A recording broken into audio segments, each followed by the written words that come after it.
अर्जुन अपने हाथों की मुट्ठी बना लेता है और बहुत ही गुस्से में अपने मन में कहता है, मेरे ही नाम का मंगलसूत्र अपने गले में पहना है और मुझसे ही छुपा रही हो।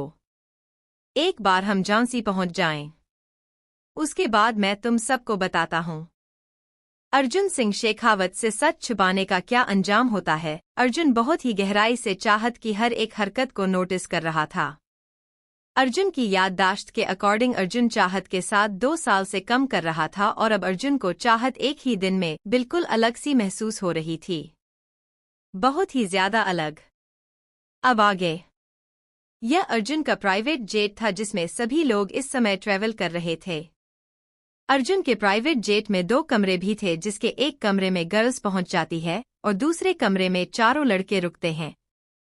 चाहत कब से नोटिस कर रही थी कि रिकी कुछ नहीं बोल रही है और बस एक कोने में शांति से बैठी हुई है।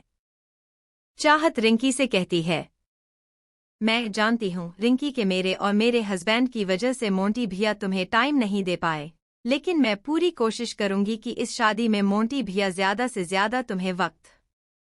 चाहत ने अभी अपनी पूरी बात कही भी नहीं थी, उससे पहले ही रिंकी चाहत की बात को बीच में काटते हुए कहती है, आप दोनों के होते हुए मुझे नहीं लगता कि मोंटी कभी मुझे वक्त दे पाएगा, क्योंकि उसका सारा समय तो आप दोनों ही ले जाते हैं, और स्पेशली आप भाभी। हमारे रिश्तों में दूरियों की वजह न सिर्फ और सिर्फ आप हो भाभी, आपकी वजह से ही हमारे रिश्ते में इतनी दूरियां आई है। अगर आपने इतना सारा रायता नहीं फैला रखा होता तो मुझे नहीं लगता कि मोंटी कभी मुझसे दूर, ज्यादा आपकी वजह से ही सब कुछ हो रहा है। रिंकी की बात सुनकर चाहत हैरानी से कहती है, लेकिन रिंकी मैं क्या किया? रिंकी अपना गुस्सा चाहत पर उतरते हुए आगे कहते हैं, अगर आपने अपनी दूसरी शादी का ड्रामा नहीं किया होता तो अर्जुन भैया कभी आपको छोड़कर ऑस्ट्रेलिया नहीं जाते, और ना ही उनके ऑस्ट्रेलिया जाने के बाद मोंटी आपकी खिदमत में 24 घंटे खड़ा रहता। उसके पास मेरे लिए भी वक्त होता, और जब अर्जुन भैया वापस आ गए हैं तो उनकी याददाश्त चली गई। फिर से मोंटी आप दोनों की खिदमत में खड़ा हो गया। मुझे तो समझ नहीं आता कि मोंटी आपका देवर या फिर अर्जुन भैया का भाई है या फिर आप दोनों का नौकर। रिंकी की बोली गई आखिरी लाइन पर चाहत को बहुत गुस्सा आ जाता है और चाहत थोड़ा गुस्से में रिंकी से कहती है, रिंकी जुबान संभाल कर बात करो, तुम जानती हो तुम किसके बारे में बोल रही हो। अर्जुन सर और मोंटी कर के बीच में भाई से भी बढ़कर रिश्ता है। मोंटी सर अर्जुन सर को अपना बड़ा भाई ही नहीं, उन्हें पिता का दर्जा देते हैं, और एक भाई के प्यार को तुम इस समय गाली दे रही हो। हाँ, मैं मानती हूँ कि पिछले 2 सालों से मोंटी कर काम में बहुत ज्यादा बिजी हो गए थे, क्योंकि अर्जुन सर यहाँ पर नहीं थे और उनके पीछे से मोती सर को सारा काम संभालना पड़ा था। लेकिन तुम मोंटी सर को इतना गलत कैसे समझ सकती हो? चाहत अपने गुस्से को थोड़ा काम करते हुए रिकी को प्यार से समझने की कोशिश करते हुए कहती है, रिंकी ऐसा नहीं है कि मोंटी सर को तुम्हारा ख्याल नहीं है। मोंटी सर तुमसे बहुत प्यार करते हैं। तुम्हारे अलावा उनके दिल में कभी कोई लड़की नहीं आई और तुम उनके प्यार पर ऐसे सवाल कैसे कर सकती हो, जबकि तुम जानती हो कि उनके करीब आने वाली सबसे पहले तुम थी। तुमने ही उन्हें अपनी तरफ अट्रैक्ट किया था और उसके बाद मोंटी सर ने तुम्हारा हाथ थाम लिया था। और हाँ, मैं मानती हूँ कि तुम्हारा रिश्ता मोंटी सर से 2 साल पहले तय हो गया था, लेकिन अर्जुन सर के ऑस्ट्रेलिया जाने की वजह से मोंटी सर ने शादी को रोक दिया था। लेकिन मैं तुमसे वादा करती हूँ, बहुत जल्द मैं अपने देवर की बारात तुम्हारे घर की चौखट पर लेकर आऊंगी। चाहत की बात सुनकर रिंकी की आंखों में आंसू आ जाते हैं और रिंकी अपने आंसुओं को संभाल नहीं पाती और चाहत के गले लग जाती है और फूट फूट कर रोने लगती है। रिंकी रोते हुए चाहत से कहती है, आई एम सॉरी भाभी, मैं जानती हूँ कि इन 2 सालों में अगर मेरा रिश्ता बिगड़ा है तो आपका रिश्ता मुझे भी ज्यादा खराब हुआ है। मैं कम से कम उन्हें देख तो पाती थी, लेकिन इन 2 सालों में अर्जुन भैया ने तो कभी आपसे बात भी नहीं करी थी और ना ही आप इन 2 सालों तक उनसे मिली थी। उनका चेहरा तक नहीं देखा था आपने 2 सालों तक। मैं जानती हूँ भाभी, लेकिन मैं क्या करूँ? मैं भी मोंटी से बहुत प्यार करती हूँ और उसके बगैर नहीं रह पाती। उसका मुझे इस तरह से इग्नोर करना मुझे अंदर तक तोड़ देता है। मैं सब कुछ बर्दाश्त कर सकती हूँ, भाभी लेकिन मोंटी को खुद से दूर जाते हुए नहीं देख सकती। चाहत रिकी को चुप करते हुए कहती है, शांत हो जो रिंकी, चुप हो जाओ। चुप रहो मत, सब कुछ ठीक है, रिंकी कुछ खराब नहीं हुआ है। अर्जुन सर की याददाश्त चली गई है, लेकिन कुछ समय के लिए, कुछ समय बाद उनकी याददाश्त वापस आ जाएगी और तुम ही परेशान होने की जरूरत नहीं है। मैं हूं ना, तुम देखना इस शादी में मैं मोंटी सर को तुम्हारे कितने करीब लेकर आता हूं। अरे मैं भी मोंटी सर को पूरी शादी में तुम्हारे आगे पीछे न घुमा दिया तो मैं भी तुम्हारी भाभी नहीं। अगर वो देहरादून के शेर हैं तो हम भी देहरादून की शेरनियां हैं। ऐसे थोड़ी ना हार मानेंगे। तुम बस वैसा करती रहना जैसा मैं तुमसे कहूं और फिर तुम देखना कैसे मोटी कर तुम्हारे आगे पीछे घूमते हुए नजर आएंगे। चाहत की बात सुनकर रिंकी उम्मीद भरी नजरों से चाहत को देखते हुए कहती है, सच भाभी, ऐसा हो सकता है? चाहत रिंकी के आंसुओं को साफ करते हुए कहती है, हाँ बिल्कुल हो सकता है, और अब तुम रोना बंद करो क्योंकि अब तो उन्हें रुलाने की बारी है। चाहत के दिमाग में वैसे तो बहुत सारे खुराफ आइडिया चल रहे थे, लेकिन चाहत इस बात से अनजान थी कि अर्जुन जान चुका है कि चाहत उसकी बीवी है और अर्जुन कैसे उसकी हर एक आइडिया पर पानी फेरने वाला है। यह तो देखना बनता है। कुछ घंटे का सफर करने के बाद अर्जुन का प्राइवेट जेट एक एयरपोर्ट पर लैंड करता है और वहां से सभी लोग अपनी अपनी प्राइवेट गाड़ी में बैठकर बुआ जी यानी कि मित्तल हवेली की तरफ निकल जाते हैं। और फिर से 1 घंटे का सफर करने के बाद उन लोगों की गाड़ियां एक बहुत ही बड़ी हवेली के सामने जाकर रुकती है। सभी लोग गाड़ियों से बाहर आते हैं तो उनका बहुत ही भव्य तरीके से स्वागत किया जाता है। सभी को फूलों की माला पहनाई जाती है और उनके ऊपर कुछ औरतें फूल बरसने लगता है। सभी लोग हवेली की खूबसूरती को निहारत हुए अंदर की तरफ जाने लगते हैं। अर्जुन जैसे ही हवेली के हाल में पहुंचता है तो वहां पर एक सोफे पर अजीत सिंह शेखावत के साथ शालिनी और शालिनी की मां गायत्री भी बैठी हुई थी। अर्जुन शालिनी को वहां देखकर थोड़ा कंफ्यूज हो जाता है क्योंकि अर्जुन जैसे ही हवेली के हाल में पहुंचता है तो वहां पर एक सोफे पर अजीत सिंह शेखावत के साथ शालिनी और शालिनी की मां गायत्री भी बैठी हुई थी। अर्जुन शालिनी को वहां देखकर थोड़ा कंफ्यूज हो जाता है क्योंकि अर्जुन को याद ही नहीं था कि शालिनी की शादी अजीत सिंह शेखावत से हो चुकी है और इसीलिए शालिनी ने भी कोई श्रृंगार नहीं किया था जिससे यह पता चल सके कि शालिनी शादीशुदा है और शालिनी को तो एक बहुत ही अच्छा मौका मिला था अर्जुन के साथ कुछ वक्त गुजारने का। लेकिन हमेशा की तरह अर्जुन उन लोगों पर कोई ज्यादा ध्यान नहीं देता और अंदर की तरफ चला जाता है। जैसे ही सामने खड़ी दिव्यंका मित्तल की नजर पर जाती है, दिव्यंका मित्तल अर्जुन के पास आते हैं और अर्जुन को अपने गले लगा लेती हैं। दिव्यंका मित्तल को देखकर चाहत और रिंकी दोनों ही अपने सर पर पल्लू रख लेती हैं, क्योंकि दिव्यंका मित्तल ने एक दिन मुस्कान को फोन किया था और फोन पर ही मुस्कान से कहा था कि चाहत पहली बार झांसी अर्जुन की बीवी बनाकर आने वाली है तो उसे एक बहू होने के नाते कुछ रीति रिवाज भी पूरे करने होंगे और अर्जुन की बीवी हमारे घर की बड़ी बहू है। इस नाते उसकी जिम्मेदारियां हैं कि वह अपनी मान मर्यादा को संभाल कर रखें। हमारे यहाँ पर सर पर पल्ला रखना बहुत ही जरूरी माना जाता है, जिससे हमारी संस्कृति और सभ्यता झलकती है और इसीलिए मैं तुमसे पहले ही बता रही हूँ कि चाहत जब झांसी आए तो उसे अच्छे से समझा देना कि यहाँ पर ढंग से सलीके वाले कपड़े पहनकर रखे और अपने सर से पल्लू को हटाने ना दे। जितने भी बड़े लोग हैं उनके पैर छूकर आशीर्वाद ले। और फिर मुस्कान ने सारी बातें चाहत को समझा दी थी। दिव्यंका मित्तल का इस तरह से बोलना चाहत को बिल्कुल अच्छा नहीं लगा था और चाहत को गुस्सा भी बहुत आया था, लेकिन मुस्कान की वजह से चाहत अपने गुस्से को कंट्रोल कर लेती है। अर्जुन दिव्यंका मित्तल से अलग होता है और झुककर उनके पैर छू लेता है। दिव्यंका मित्तल भी अर्जुन के सर पर हाथ रखकर उसे आशीर्वाद दे देती हैं। अर्जुन के पैर छूने के बाद मोंटी, विक्रांत और अक्षय भी दिव्यंका मित्तल के पैर छूते हैं और फिर उसके बाद चाहत और रिंकी भी आगे जाकर दिव्यंका मित्तल के पैर छू लेती हैं। सिम्मी जो सबसे पीछे खड़ी थी सभी को ऐसे पैर छूते हुए देखकर वह भी आगे आता है और दिव्यंका मित्तल के पैर छू लेती है। दिव्यंका मित्तल अर्जुन और बाकी सभी को देखते हुए कहती है, बहुत दूर का सफर तय करके आए हो, थक गए होंगे, थोड़ी देर के लिए आराम कर लो। और फिर दिव्यंका मित्तल अपने एक सर्वेंट को बुलाते हैं और सभी को उनके कमरे बताने के लिए बोल देती हैं। सभी लोग उसे सर्वेंट के साथ चले जाते हैं। वैसे तो हवेली बहुत बड़ी थी, लेकिन शादी बिहार में बहुत सारे लोग आते हैं, इसीलिए सभी को कमरा भी शेयर करना पड़ता है। इसीलिए विक्रांत, मोंटी और अक्षय तीनों एक कमरे में रुकते हैं और फिर सारी लड़कियां भी एक ही कमरे में रुक जाते हैं। लेकिन दिव्यंका मित्तल ने अर्जुन के लिए एक सेपरेट कैमरा छोड़ा हुआ था। सभी लोग अपने अपने कमरे में जाकर फ्रेश हो जाते हैं। उन्होंने बाकी बहुत लंबा सफर तय किया था, इसीलिए सभी लोग बहुत ज्यादा थक चुके थे और वैसे भी शादी के फंक्शन तो कल से शुरू होने वाले थे। कल हल्दी की रस्म होने वाली थी, लेकिन आज कोई रस्म नहीं थी।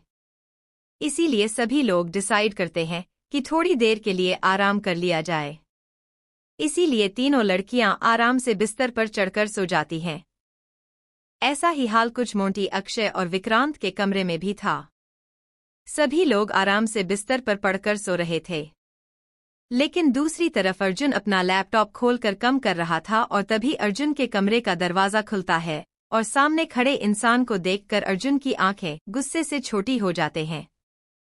दरवाजे पर खड़े शख्स को देखकर अर्जुन हल्का गुस्से से कहता है, तुम यहाँ क्या कर रही हो? अर्जुन का वही पुराना गुस्सा और बोलने के अंदाज से चाहत थोड़ा सा सहम जाती है, लेकिन जल्द ही अपने आप को कंट्रोल करते हुए अपने चेहरे पर एक बनावटी मुस्कान लाते हुए अर्जुन से कहती है, सर, मैं तो आपको बस डिनर के लिए बुलाने आई थी। आपकी बुआ जी ने आपको डिनर करने के लिए बुलाया है और फिर आपको उसके बाद दवाई भी लेनी है। चाहत की बात सुनकर अर्जुन अपने हाथ में पहनी घड़ी में टाइम देखकर हैरान हो जाता है। उसे पता ही नहीं चलता कि काम करते करते कब 8 गए थे और डिनर का समय हो गया था।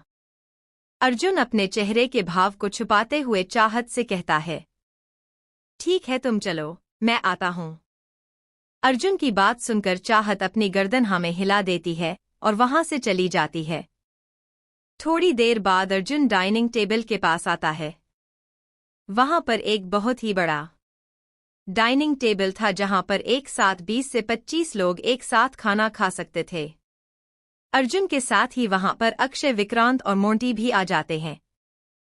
चारों एक साथ ही डाइनिंग टेबल पर आकर बैठ जाते हैं, लेकिन चाहत और रिंकी नहीं बैठी। चाहत अर्जुन को खाना परोसने लगती है और रिंकी मोंटी को खाना परोसने लगती है। दूसरी तरफ सिम्मी भी विक्रांत और अक्षय को खाना परोस देती है।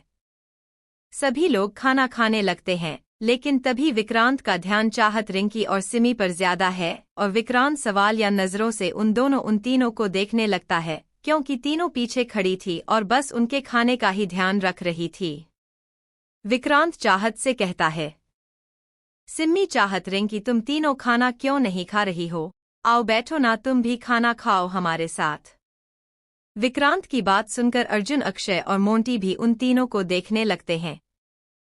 सभी की आंखों में चाहत, रिंकी और सिम्मी को सवाल नजर आ रहे थे, लेकिन चाहत कुछ कहता उससे पहले ही दिव्यंका मित्तल कहते हैं, हमारे यहाँ पर रिवाज है कि औरतें जब तक खाना नहीं खाती, जब तक उनके पति खाना नहीं खा लेते।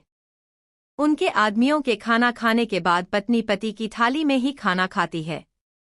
दिव्यंका मित्तल की बातें सुनकर मोंटी और अक्षय आपस में एक दूसरे को देखने लगते हैं और फिर सभी का ध्यान डाइनिंग टेबल पर चारों तरफ बैठे आदमियों पर जाता है। इस समय सिर्फ आदमी ही बैठकर खाना खा रहे थे। कोई भी औरत उनके साथ खाना नहीं खा रही थी और ज्यादातर सभी की पत्नियों उनके पीछे खड़ी थी और उनके खाने का पूरा ध्यान रख रही थी। और दूसरी तरफ अर्जुन पूरी तरह से अपने खाने पर कंसंट्रेट करके सिर्फ खाना खा रहा था, जैसे उसे यहाँ पर चल रही बातों से कोई मतलब ही नहीं था। अब मोंटी और अक्षय दोनों ही अपने पीछे देखते हैं तो अर्जुन के पीछे चाहत खड़ी थी, मोंटी के पीछे रिंकी और विक्रांत के बीच है सिम्मी खड़ी थी। अपने पीछे अपनी अपनी वालियों को खड़ा देखकर उनके मन में खुशी का जैसे लड्डू फूटने लगता है। लेकिन तभी अर्जुन खाना खाते हुए चाहत से कहता है, बुआ जी, आपने कहा कि रिवाज के अकॉर्डिंग पति के खाना खाने से पहले वाइफ खाना नहीं खाती है, लेकिन चाहत तुम खाना क्यों नहीं खा रहे हो? मैं तुम्हारा पति नहीं हूँ जो तुम मेरे पीछे खड़ी होकर मेरे खाने का ध्यान रख रही हो और मेरे खाना खाने का इंतजार कर रही हो। अर्जुन की बात सुनकर मोंटी को फंदा लग जाता है और मोंटी जोर जोर से खसने लगता है। रिंकी जल्दी से मोंटी को पानी देती है और उसकी पीठ को सहलाने लगती है। अर्जुन मोंटी को अपनी सर्द नजरों से देखते हुए कहता है, तुम ठीक तो तुम्हें अचानक से क्या हो गया? ध्यान से खाना खाओ। अर्जुन की बात पर मोंटी बस अपनी गर्दन हमें दिला देता है और तभी चाहत अर्जुन से कहती है, सर मुझे अभी भूख नहीं है और मैं आपकी पर्सनल असिस्टेंट हूँ, बस इसीलिए आपके खाने का ध्यान रख रही हूँ।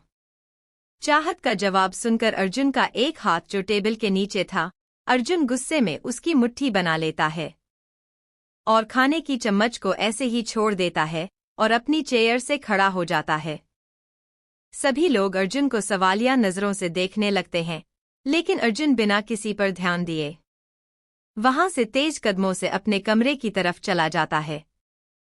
अर्जुन का रिएक्शन इतना सडनली था कि किसी को कुछ समझ ही नहीं आया था और सभी लोग बस अर्जुन को ऐसे ही जाते हुए देखते रह गए थे। लेकिन दिव्यंका मित्तल अर्जुन के इस तरह जाने का इल्जाम चाहत पर लगाते हुए गुस्से में चाहत से कहती हैं, कैसी पत्नी हो तुम? तुम्हें अपने पति का जरा सा भी ख्याल नहीं है।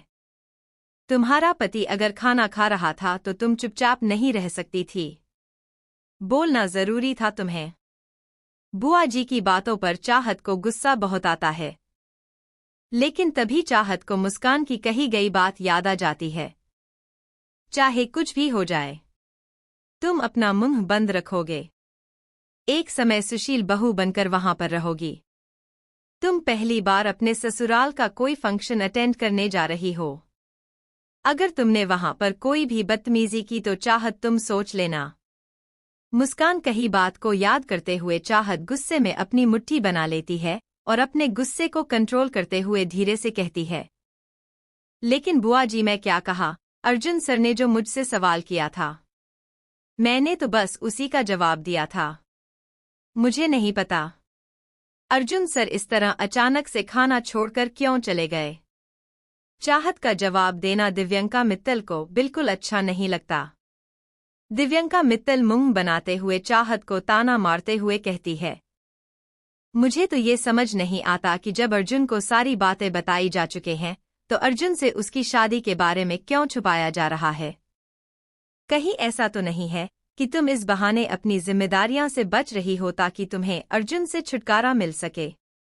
मुझे पता है तुम अर्जुन से हमेशा दूर दूर रहती हो, मुझे तो इतना भी पता लगा कि तुम अर्जुन को अपना पति ही नहीं मानती हो। दिव्यंका मित्तल की बात सुनकर चाहत का गुस्सा आउट ऑफ कंट्रोल होने लगता है, लेकिन चाहत बड़ी मुश्किल से अपने गुस्से को कंट्रोल करने लगती है और तभी मोंटी कहता है, नहीं बुआ जी आपको कोई गलतफहमी हुई है, ऐसा नहीं है। हमने बस भैया को चाहत भाभी से इसलिए दूर रखा है क्योंकि भैया और चाहत भाभी की शादी थोड़ी कॉम्प्लिकेटेड थी और हम भैया को सारी बातें बताकर परेशान नहीं करना चाहते, बस इसीलिए भैया को उनकी शादी के बारे में नहीं बताया। और रही बात भाभी की अपनी जिम्मेदारियां से बचने की, तो ऐसा कुछ भी नहीं है। भाभी अपनी सारी जिम्मेदारियां बहुत अच्छे से निभा रहे हैं। भाभी भैया का पूरा ध्यान रखती हैं, उनके खाने से लेकर उनकी दवाइयां का और उनके हर एक चीज का भाभी पूरा ध्यान रखती है, यहां तक कि उनके ऑफिस का काम भी भाभी करती है। और फिर मोंटी चाहत से कहता है, भाभी आप बैठिए और खाना खा आराम से, भैया के लिए खाना मैं उनके कमरे में ही ले जाता हूं। मोंटी को इस तरह से खाने को बीच में छोड़ता हुआ देखकर चाहत मोंटी के कंधे पर हाथ रखकर उसे वापस से चेयर पर बैठे हुए कहती है, नहीं देवर जी आप आराम से बैठिए और अपना खाना खाएंगे, आपके भैया को खाना मैं दे आऊंगी। और रही बात मेरे खाने की, मुझे वैसे भी अभी भूख नहीं है क्योंकि शाम के वक्त ही हमने चाय और स्नैक्स वगैरह लिए थे, इसीलिए मुझे अभी भूख नहीं लगी है। मैं आपके भाई को खाना खिला दूंगी, उसके बाद मैं खुद खा लूंगी। आप मेरे लिए परेशान ना हो, आप आराम से बैठकर खाना खाएंगे, मैं उनके लिए खाना ले जाती हूँ। और फिर चाहत एक थाली में खाना निकलती है और अर्जुन के कमरे की तरफ चली जाती है। मोंटी भी वापस से बैठकर खाना खाने लगता है। चाहत खान की थाली को अपने हाथ में लिए अर्जुन के कमरे के बाहर खड़ी हो जाती है, लेकिन आज चाहत को अर्जुन के कमरे में जाने से डर लग रहा था। लेकिन पता नहीं क्यों चाहत का दिल आज इतना घबरा रहा था। चाहत हिम्मत करते हुए 2 बार गहरी गहरी सांस लेती है और खुद को शांत करती है। चाहत अपनी पूरी हिम्मत को इकट्ठा करके दरवाजा खटखटाना के लिए अपना हाथ आगे बढ़ती है, लेकिन जैसे ही चाहत दरवाजे पर हाथ लगती है, दरवाजा अपने आप ही खुल जाता है। चाहत अंदर की तरफ देखती है तो चाहत को कोई भी दिखाई नहीं देता। चाहत को थोड़ा अजीब भी लगता है, लेकिन फिर चाहत धीरे से कमरे के अंदर चली जाती है। जैसे ही चाहत कमरे के अंदर पहुंचती है, दरवाजा अपने आप बंद हो जाता है। चाहत पीछे पलटकर देखती है तो अर्जुन दरवाजे के सहारे से अपनी पीठ को लगाकर खड़ा था। अर्जुन ने अपने दोनों हाथों को अपने सीने पर बंद रखा था और अर्जुन चाहत को ऊपर से नीचे तक अपनी गहरी नजरों से देख रहा था। अर्जुन का ऐसा रवैया चाहत को और भी ज्यादा डरा देता है। चाहत घबराते हुए अर्जुन से कहती है, सर खाना खा लीजिए, उसके बाद आपको दवाई भी लेनी है। मैं खाना यहाँ टेबल पर रख देता हूँ, आप खाना खा लीजिएगा। चाहत खाने को टेबल पर रखकर जल्दी से वहां से भागने की तैयारी में लग जाती है। चाहत जैसे ही दरवाजे के पास पहुंचकर दरवाजा खोलने को होती है, अर्जुन चाहत का हाथ पकड़कर उसे अपनी तरफ खींचता है और चाहत को दरवाजे से टिका देता है। अब चाहत दरवाजे से लगी हुई थी और अर्जुन चाहत के बिल्कुल सामने खड़ा था। अर्जुन और चाहत के बीच में बस 2 इंच का फैसला था। अर्जुन को अपने इतने करीब देखकर चाहत के माथे पर पसीना आने लगता है और चाहत अपने गले में आए पानी को निकलने लगती है। अर्जुन चाहत के माथे पर उंगली रखते हुए अपनी उंगली को नीचे लाते हुए बहुत ही सेडक्टिव तरीके से कहता है, तुम्हें नहीं लगता मिस माहेश्वरी तुम मेरा ज़रूरत से ज़्यादा ख्याल रख रही हो? मुझे कब खाना है, कब दवाई लेनी है, कहीं ऐसा ना हो कि तुम्हारे पति को बुरा लग जाए। अर्जुन की आखिरी लाइन सुनकर चाहत की आंखें हैरानी से बड़ी हो जाते हैं और अर्जुन की उंगली जो कि चाहत की नाक से उसके होठों को टच करते हुए उसकी सुर्खीदार गर्दन से नीचे आते हुए चाहत के ब्लाउज के अंदर जाते हैं और चाहत के अंदर छुपे मंगलसूत्र को अपनी उंगली में उलझाकर बाहर निकाल देता है। और आप चाहत की दिल की धड़कनें दुगनी रफ्तार से भागने लगती है और चाहत के दिल की घबराहट और भी ज्यादा बढ़ जाती है।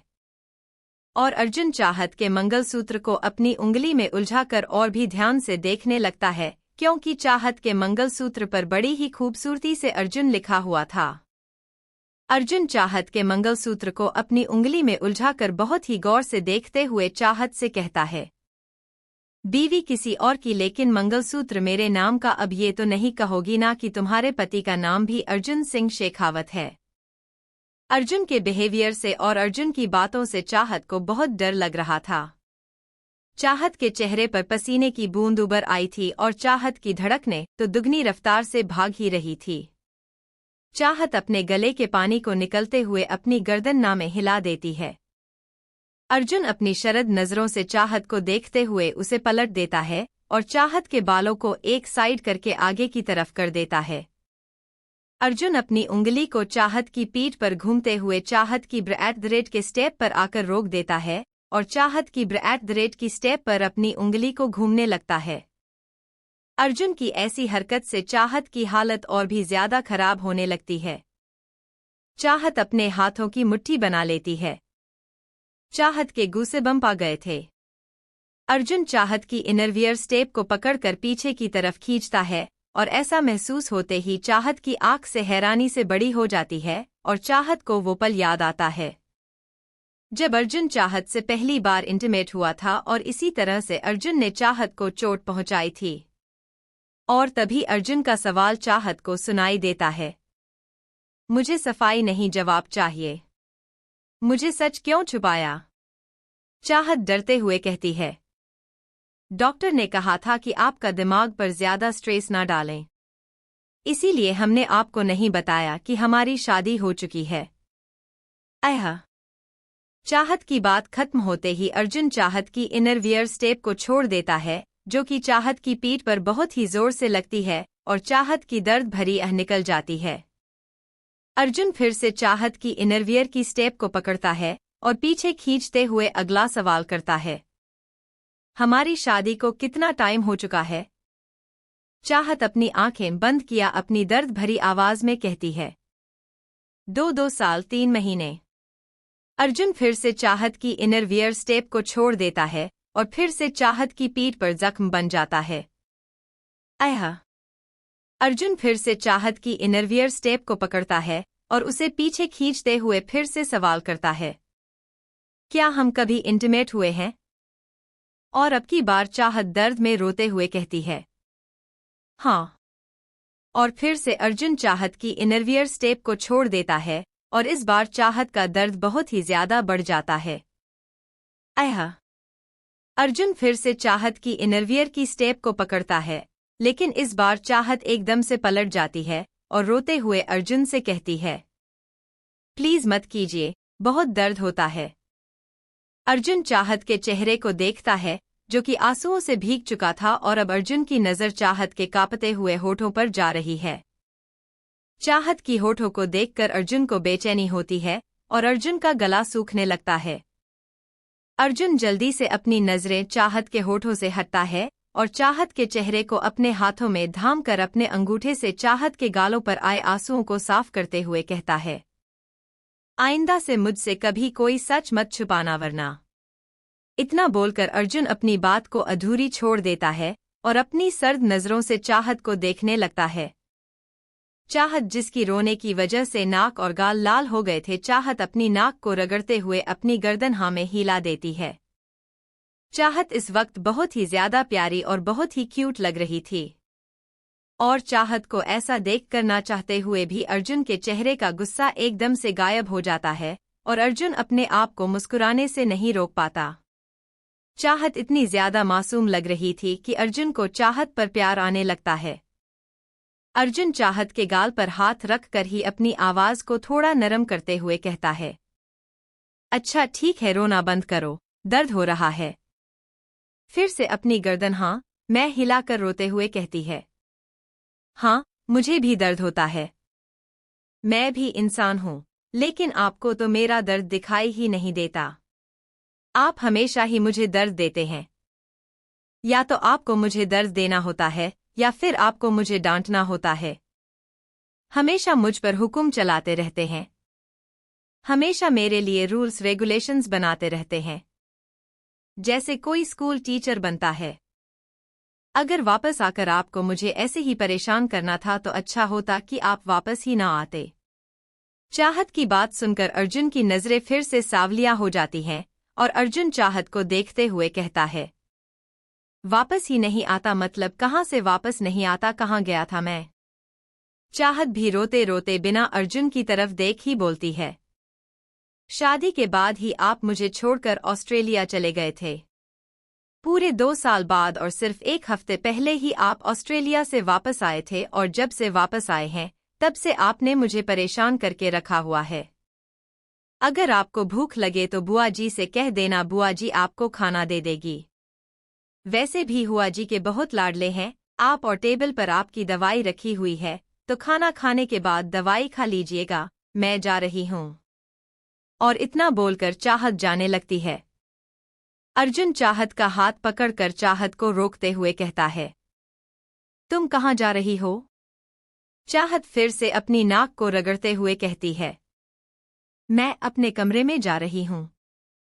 सिमी और रिंकी के पास, हमारा कमरा लेडीज डिपार्टमेंट में। मैं यहाँ आपके कमरे में ज्यादा देर नहीं रख सकती। मुझे लेडीज डिपार्टमेंट की तरफ जाना होगा। जेंट्स और लेडीज दोनों अलग अलग रुके हुए हैं। चाहत की बात सुनकर अर्जुन के चेहरे पर इरिटेशन आ जाती है और अर्जुन इरिटेटेड होते हुए कहता है, ये क्या बकवास है, शादी का फंक्शन है। इसका मतलब ये थोड़ी ना है कि हस्बैंड वाइफ को अलग अलग कमरे में रहना होगा। तुम बीवी हो मेरी तो तुम्हें मेरे कमरे में मेरे साथ ही रुकना चाहिए। अर्जुन की बात सुनकर चाहत अब घबराने लगते हैं, क्योंकि बुआ जी ने ऐसा कोई भी रूल नहीं बनाया था। हाँ, बॉयज और गर्ल्स को अलग अलग जरूर रखा था, लेकिन हस्बैंड वाइफ को तो साथ में ही कमरे मिले हुए थे और स्पेशली अर्जुन को तो अलग से स्पेशल वाला कैमरा दिया गया था। चाहत तो खुद ही सिम्मी और रिंकी के साथ में रुकी थी, वरना बुआ जी तो अर्जुन और चाहत को साथ में ही रखना चाहती थी। लेकिन याददाश्त होने की वजह से बुआ जी ने ज्यादा एतराज नहीं उठाया था। चाहत तो अर्जुन को समझाते हुए कहती है, नहीं सर, ये रूल बुआ जी ने बनाया है, तो मुझे दूसरे कमरे में ही रहना होगा।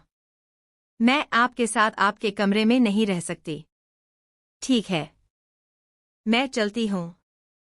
वैसे भी रात बहुत हो गई या और मुझे नींद आ रही है। लेकिन अर्जुन चाहत की एक नहीं सुनता। अर्जुन चाहत का हाथ पकड़कर उसे अपनी तरफ खींचता है और उसे अपनी बाहों में उठाकर बिस्तर पर पटक देता है। बिस्तर पर गिरते ही चाहत की एक दर्द भरी आह निकल जाती है। हालांकि चाहत को बिस्तर पर गिरने से चोट नहीं लगी थी, लेकिन अभी अभी अर्जुन ने जो उसे स्वीट टॉर्चर दिया था, उससे उसकी कमर पर दर्द हो रहा था। अर्जुन बेड के साइड में बनी एक दराज खोलता है और उसमें से एक ऑइंटमेंट निकालकर चाहत के पास आते हुए चाहत से कहता है, पेट के बाल सीधी लेट जाओ। अर्जुन की बात सुनकर चाहत की आंखें हैरानी से बड़ी हो जाते हैं। लेकिन चाहत का ऐसा रिएक्शन देखकर अर्जुन इरिटेशन में अपनी आंखें रोल करते हुए चाहत के पास आता है और खुद ही उसका हाथ पकड़कर उसे पेट के बल लेता है, और फिर जब तक चाहत समझती अर्जुन चाहत के ब्लाउज की डोरी और उसके पीछे के हुक खोल देता है। अर्जुन चाहत की इनरवियर के हुक भी खोल देता है और अर्जुन की अचानक से की गई ऐसी हरकत से चाहत और भी ज्यादा घबरा जाती है। लेकिन अब अर्जुन को चाहत की गोरी पीठ पर लाल निशान साफ नजर आ रहे थे, और तभी चाहत को अपनी पीठ पर कुछ ठंडा ठंडा महसूस होता है, क्योंकि अर्जुन चाहत की पीठ पर ऑइंटमेंट लग रहा था और अर्जुन की उंगलियां चाहत के मन में एक अलग ही गुदगुदी पैदा कर रही थी। लेकिन दूसरी तरफ अर्जुन चाहत की गोरी पीठ को देखकर बहकने लगता है। अर्जुन चाहत की गोरी पीठ पर अपनी उंगलियां सेडक्टिव तरीके से घूमने लगता है। अब अर्जुन खुद पर कंट्रोल नहीं कर पाता और चाहत की पीठ पर अपने सख्त होठों रख देता है और चाहत की पीठ को चूमने लगता है। अर्जुन के हाथ चाहत की गोरी पीठ पर चल रहे थे और अर्जुन के होठों चाहत की गोरी पीठ को एक एक इंच करके नाप रहे थे। चाहत कसकर बेडशीट को अपनी मुट्ठी में भर लेती है और तभी अर्जुन थोड़ा वाइल्ड होते हुए अपने दांतों के निशान चाहत की गोरी पीठ पर छोड़ने लगता है, जिससे चाहत की सिसकियां निकलने लगते हैं। अर्जुन अभी चाहत के जिस्म में खोने ही लगा था कि तभी अर्जुन के सामने कुछ अजीब से दृश्य आने लगते हैं। ये सब कुछ इतना धुंधला होता है कि अर्जुन को कुछ समझ ही नहीं आता। लेकिन तभी अर्जुन चाहत को छोड़कर एकदम से सीधा बैठ जाता है, और जब चाहत को अर्जुन की कोई भी जीवन महसूस नहीं होती तो चाहत अपनी आंखें खोलकर पलटकर देखती है तो अर्जुन चाहत की तरफ पीठ करके बैठा हुआ था। चाहत अर्जुन से कुछ कहने ही वाली होती है, लेकिन तभी अर्जुन चाहत से कहता है, तुम्हें अपने कमरे में जाना था, ना जाओ। अर्जुन का अचानक से बदलता हुआ रवैया देखकर चाहत को भी अजीब लगता है। लेकिन फिलहाल चाहत को अर्जुन से आज़ादी मिल रही थी तो चाहत बिना वक्त गवे जल्दी से बेड से खड़ी होती है और अपने साड़ी के पल्लू से अपनी कमर को अच्छे से छिपाते हुए कमरे से बाहर निकलने लगती है। लेकिन जैसे ही चाहत दरवाजे के पास जाकर दरवाज़ा खोलने लगती है, तभी अर्जुन की नज़र चाहत की खुली गोरी पीठ पर जाते हैं और अर्जुन चाहत को एकदम से कहता है, रुको, कहीं जाने की ज़रूरत नहीं है, वापस आओ।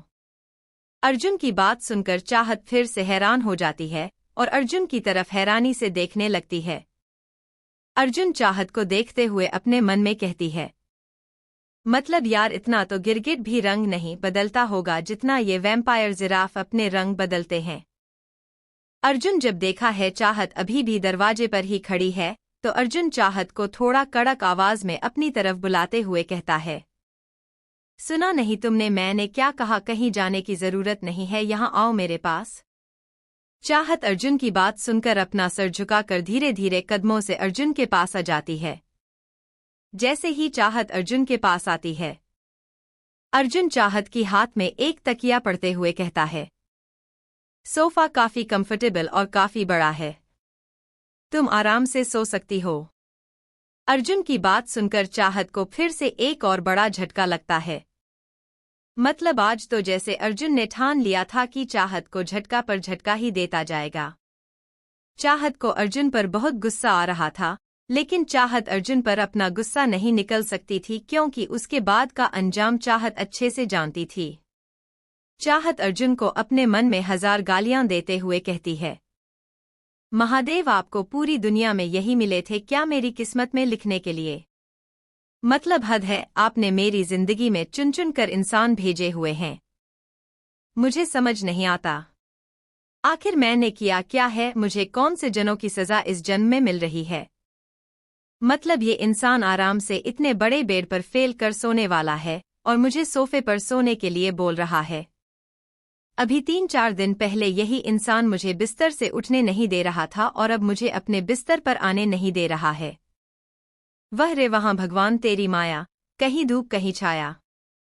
और फिर चाहत अपनी गर्दन ना में हिलाते हुए तकिया को सोफे पर रख देती है और अर्जुन बिस्तर पर करवट लेकर सो जाता है। और चाहत कमरे से बाहर चली जा रही है। दरवाजा खोलने की आवाज अर्जुन के कानों में सुनाई देती है, लेकिन अभी अर्जुन कुछ नहीं कहता और कुछ देर चाहत का इंतजार करता है, तो चाहत कुछ ही देर में अपना बैग और कपड़े चेंज करके आती है। चाहत ने अब एक सिंपल सी ब्लू कलर की नाइटी पहन रखी थी, जिसमें चाहत हमेशा की तरह ही बहुत खूबसूरत लग रहे थे। चाहत तू अपने बैग को कमरे के एक साइड में रखते हुए खुद में ही बड़बड़ाते हुए कहती है, अच्छा हुआ सिम्मी और रिंकी कमरे में नहीं थी वरना मुझे 1000 सवाल करते। उन दोनों को मैं सुबह समझा दूंगी क्योंकि अगर अभी मैं ज्यादा देर तक कमरे से बाहर रहती तो ये पक्का मुझे ढूंढते हुए बाहर आ जाते और ना जान गुस्से में सबके सामने क्या ही करते। चाहत अपने बैग को रखने के बाद सोफे पर आ जाती है और आराम से लेट जाती है। सोफा बाकी काफी बड़ा और कंफर्टेबल था। चाहत आराम से सोफे पर सो रही थी। चाहत के सो जाने के बाद अर्जुन करवट बदलकर चाहत की तरफ अपना चेहरा कर लेता है। अर्जुन के बेड से सोफा बिल्कुल आमने सामने की तरफ था तो चाहत का मासूम चेहरा भी अर्जुन को साफ दिखाई दे रहा था। अर्जुन चाहत को देखते हुए किसी गहरी सोच में डूबा हुआ था।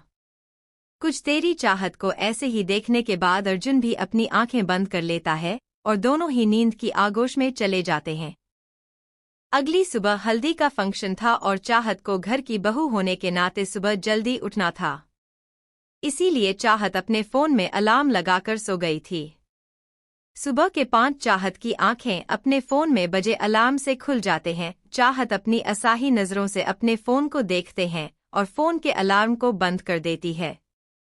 हालांकि चाहत का बिल्कुल मन नहीं था अभी उठने का, लेकिन चाहत को उठाना ही था। इसीलिए चाहत अपना मन मारकर बिस्तर से उठ जाती है। सोफे से उठकर चाहत वॉशरूम में चली जाती है और कुछ देर बाद शावर लेकर बाहर आती है। चाहत के बाल अभी भी गीले थे जिसे पानी टपक रहा था। चाहत अपने कपड़े लेकर नहीं गई थी, इसीलिए चाहत एक वाइट कलर का बाथरूम पहनकर बाहर आती है।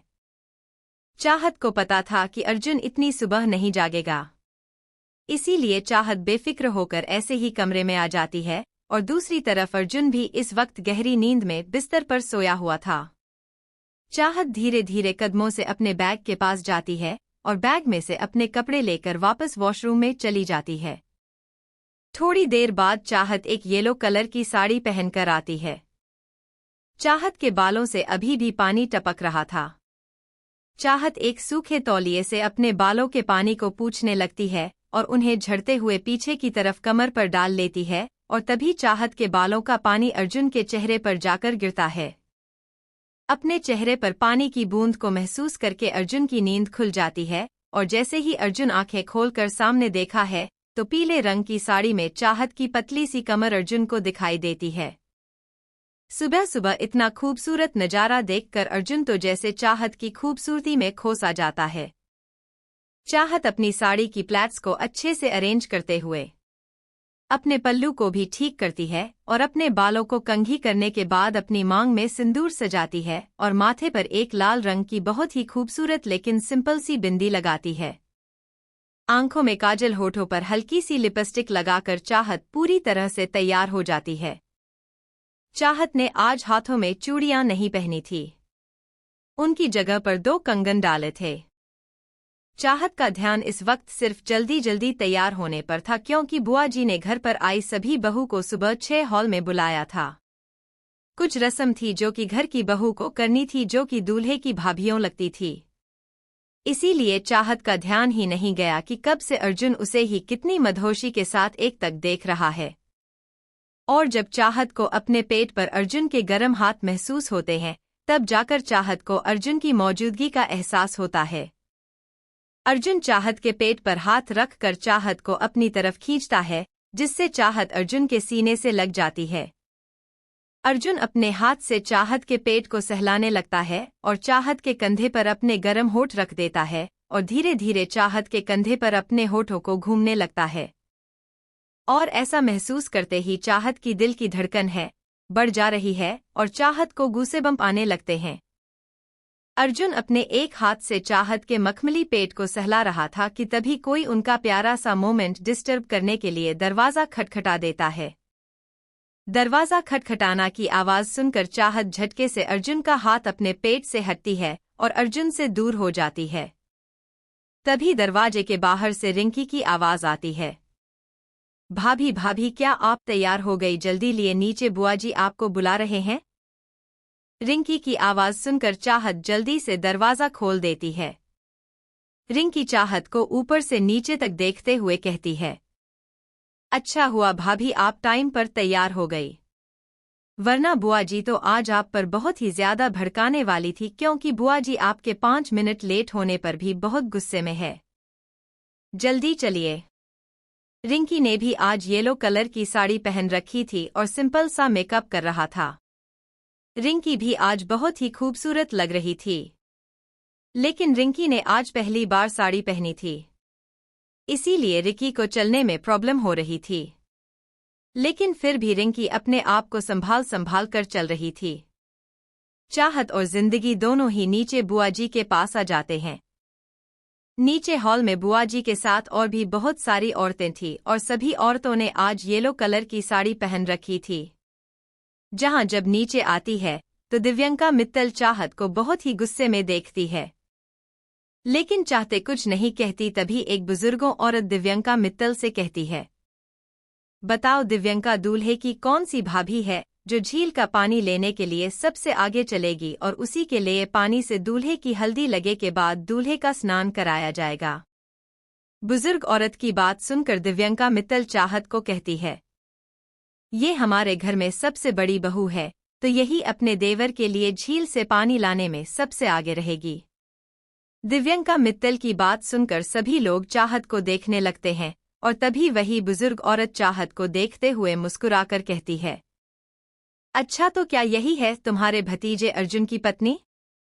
बुजुर्ग औरत की बात सुनकर चाहत बस अपनी गर्दन हाँ में हिला देती है, तो बुजुर्ग औरत प्यार से चाहत के गाल पर हाथ रखकर चाहत से कहती है, बहू तो बहुत ही सुंदर ढूंढी है, अर्जुन ने अपने लिए बिल्कुल चांद का टुकड़ा है बहू। दिव्यंका, तुम्हारा तो एक और भतीजा था ना, उसके लिए कोई लड़की ढूंढी या नहीं? मेरी नज़र में भी एक लड़की है, बहुत ही सुंदर और गुदवान है, कहो तो उससे बात चलाओ। बुजुर्ग औरत की बात सुनकर दिव्यंका रिकी को देखते हुए कहती है, नहीं माजी, आजकल के बच्चों को बड़ों की पसंद पर भरोसा नहीं रहा।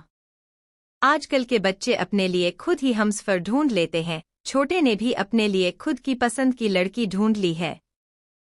आपकी जो पीछे लड़की खड़ी है वही है छोटे की होने वाली दुल्हन। दिव्यंका मित्तल की बात सुनकर बुजुर्ग औरत पीछे पलटकर देखती है तो जिंदगी उनके पीछे ही खड़े थे। रिकी को देखकर बुजुर्ग औरत दिव्यंका से कहती है, दिव्यंका मित्तल, तुम्हारे दोनों ही भतीजे कौन से खजाने से अपने लिए लड़कियां ढूंढ कर लेकर आए हैं? दोनों ही बहुत ही खूबसूरत और बहुत ही प्यारी बच्चियों हैं।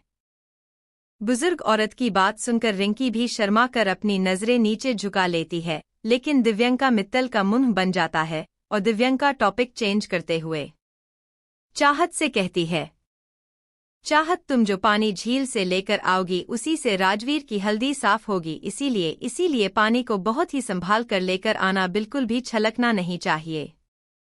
दिव्यंका मित्तल की बात सुनकर चाहत अपनी गर्दन हाँ में हिला देती है और बुजुर्ग औरत आगे बढ़कर चाहत का चेहरा घूंघट से ढक देती है और चाहत के सर पर एक मटका रख देते हैं और फिर उसी के साथ बाकी औरतें भी घूंघट करते हुए मटके को अपने सर पर रख लेती हैं। और फिर सभी औरतें अपने गीत गाते हुए झील के पास जाते हैं और झील में से पानी भरकर वापस आने लगते हैं। जब मटका खाली था तो चाहत को आने में कोई परेशानी नहीं हुई थी, लेकिन एक तो चाहत ने साड़ी पहन रखी थी, ऊपर से घूंघट भी किया हुआ था और तीसरा पानी को छलकने से बचना भी था। इसीलिए चाहत बहुत ही ज्यादा परेशान हो रही थी। चाहत बहुत ही संभाल कर अपने कदम रख रही थी और फिर धीरे धीरे जैसे तैसे करके चाहत अपने कदमों को संभालते हुए पानी लेकर वापस हवेली आ जाती है। सभी औरतें पानी के लिए मटकों को एक साथ रख देते हैं और फिर एक बुजुर्ग औरत उन सभी मैचों की पूजा करते हुए उन पर हल्दी का तिलक लगा देती है और उसके बाद 7 औरतों का चयन किया जाता है, जिसमें से सबसे पहले दिव्यंका मित्तल चाहत को ही सबसे आगे कर देती हैं। बुजुर्ग औरत चाहत के हाथ में कलावा बांधते हुए चाहत से कहती है, बिटिया कितनी साल हो गए हैं तुम्हारी शादी को? चाहत कोई जवाब देते उससे पहले ही दिव्यंका मित्तल चाहत का जवाब देते हुए बुजुर्ग औरत से कहती हैं, माँ जी उनकी शादी को 2 साल हो चुके हैं, कोई परेशानी वाली बात नहीं होगी, आप कलवा बांध दीजिए। बुजुर्ग औरत हंसी मजाक करते हुए दिव्यंका मित्तल से कहती है, 2 साल हो गए हैं तो क्या हुआ, जिसकी बीवी इतनी खूबसूरत हो उसका पति भला अपनी बीवी से दूर रह सकता है। लेकिन अगर तुम बोल ही रही हो तो मैंने कलवा बांध दिया है। लेकिन बहू अब तुम इस बात का ख्याल रखना, अब से लेकर शादी तक तुम अपने पति से दूर रहोगी। मेरी बात का मतलब समझ रही हो ना तुम? चाहत को बुजुर्ग औरत की बातें समझ नहीं आती और चाहत ना समझी मैं अपनी गर्दन ना में हिला देती है। चाहत की ना समझी को समझकर बुजुर्ग औरत मुस्कुरा देती है और कुछ औरतें अपने चेहरे को पल्लू से छिपकर हंसने लगते हैं। चाहत को सब कुछ बहुत ही अजीब लगता है क्योंकि उसे कुछ भी समझ नहीं आता। तब बुजुर्ग औरत चाहत को समझाते हुए कहती है, हमारे कहने का मतलब ये है कि अब जब तक तुम्हारे देवर की शादी की सारी रस्में पूरी नहीं हो जाती, तुम अपने पति के साथ संबंध नहीं बनाओगी। बुजुर्ग औरत की बात सुनकर चाहत की आंखें हैरानी से बड़ी हो जाती हैं और चाहत एकदम से बुजुर्ग औरत से कहती है, माँ जी इस मामले में मैं कुछ नहीं कर सकती। मेरे हस्बैंड मेरी कभी नहीं सुनते, जब उन्हें जो करना होता है वो वही करते हैं। वो मेरी कोई बात नहीं मानते और स्पेशली इस मामले में। आप कह रही हैं कि मैं अपने पति से दूर रहूं। अरे अगर मैंने उनका हाथ भी खुद से दूर किया ना तो वो मुझ गुस्से में ऐसी घूरते हैं जैसे कच्चा ही खा जाएंगे।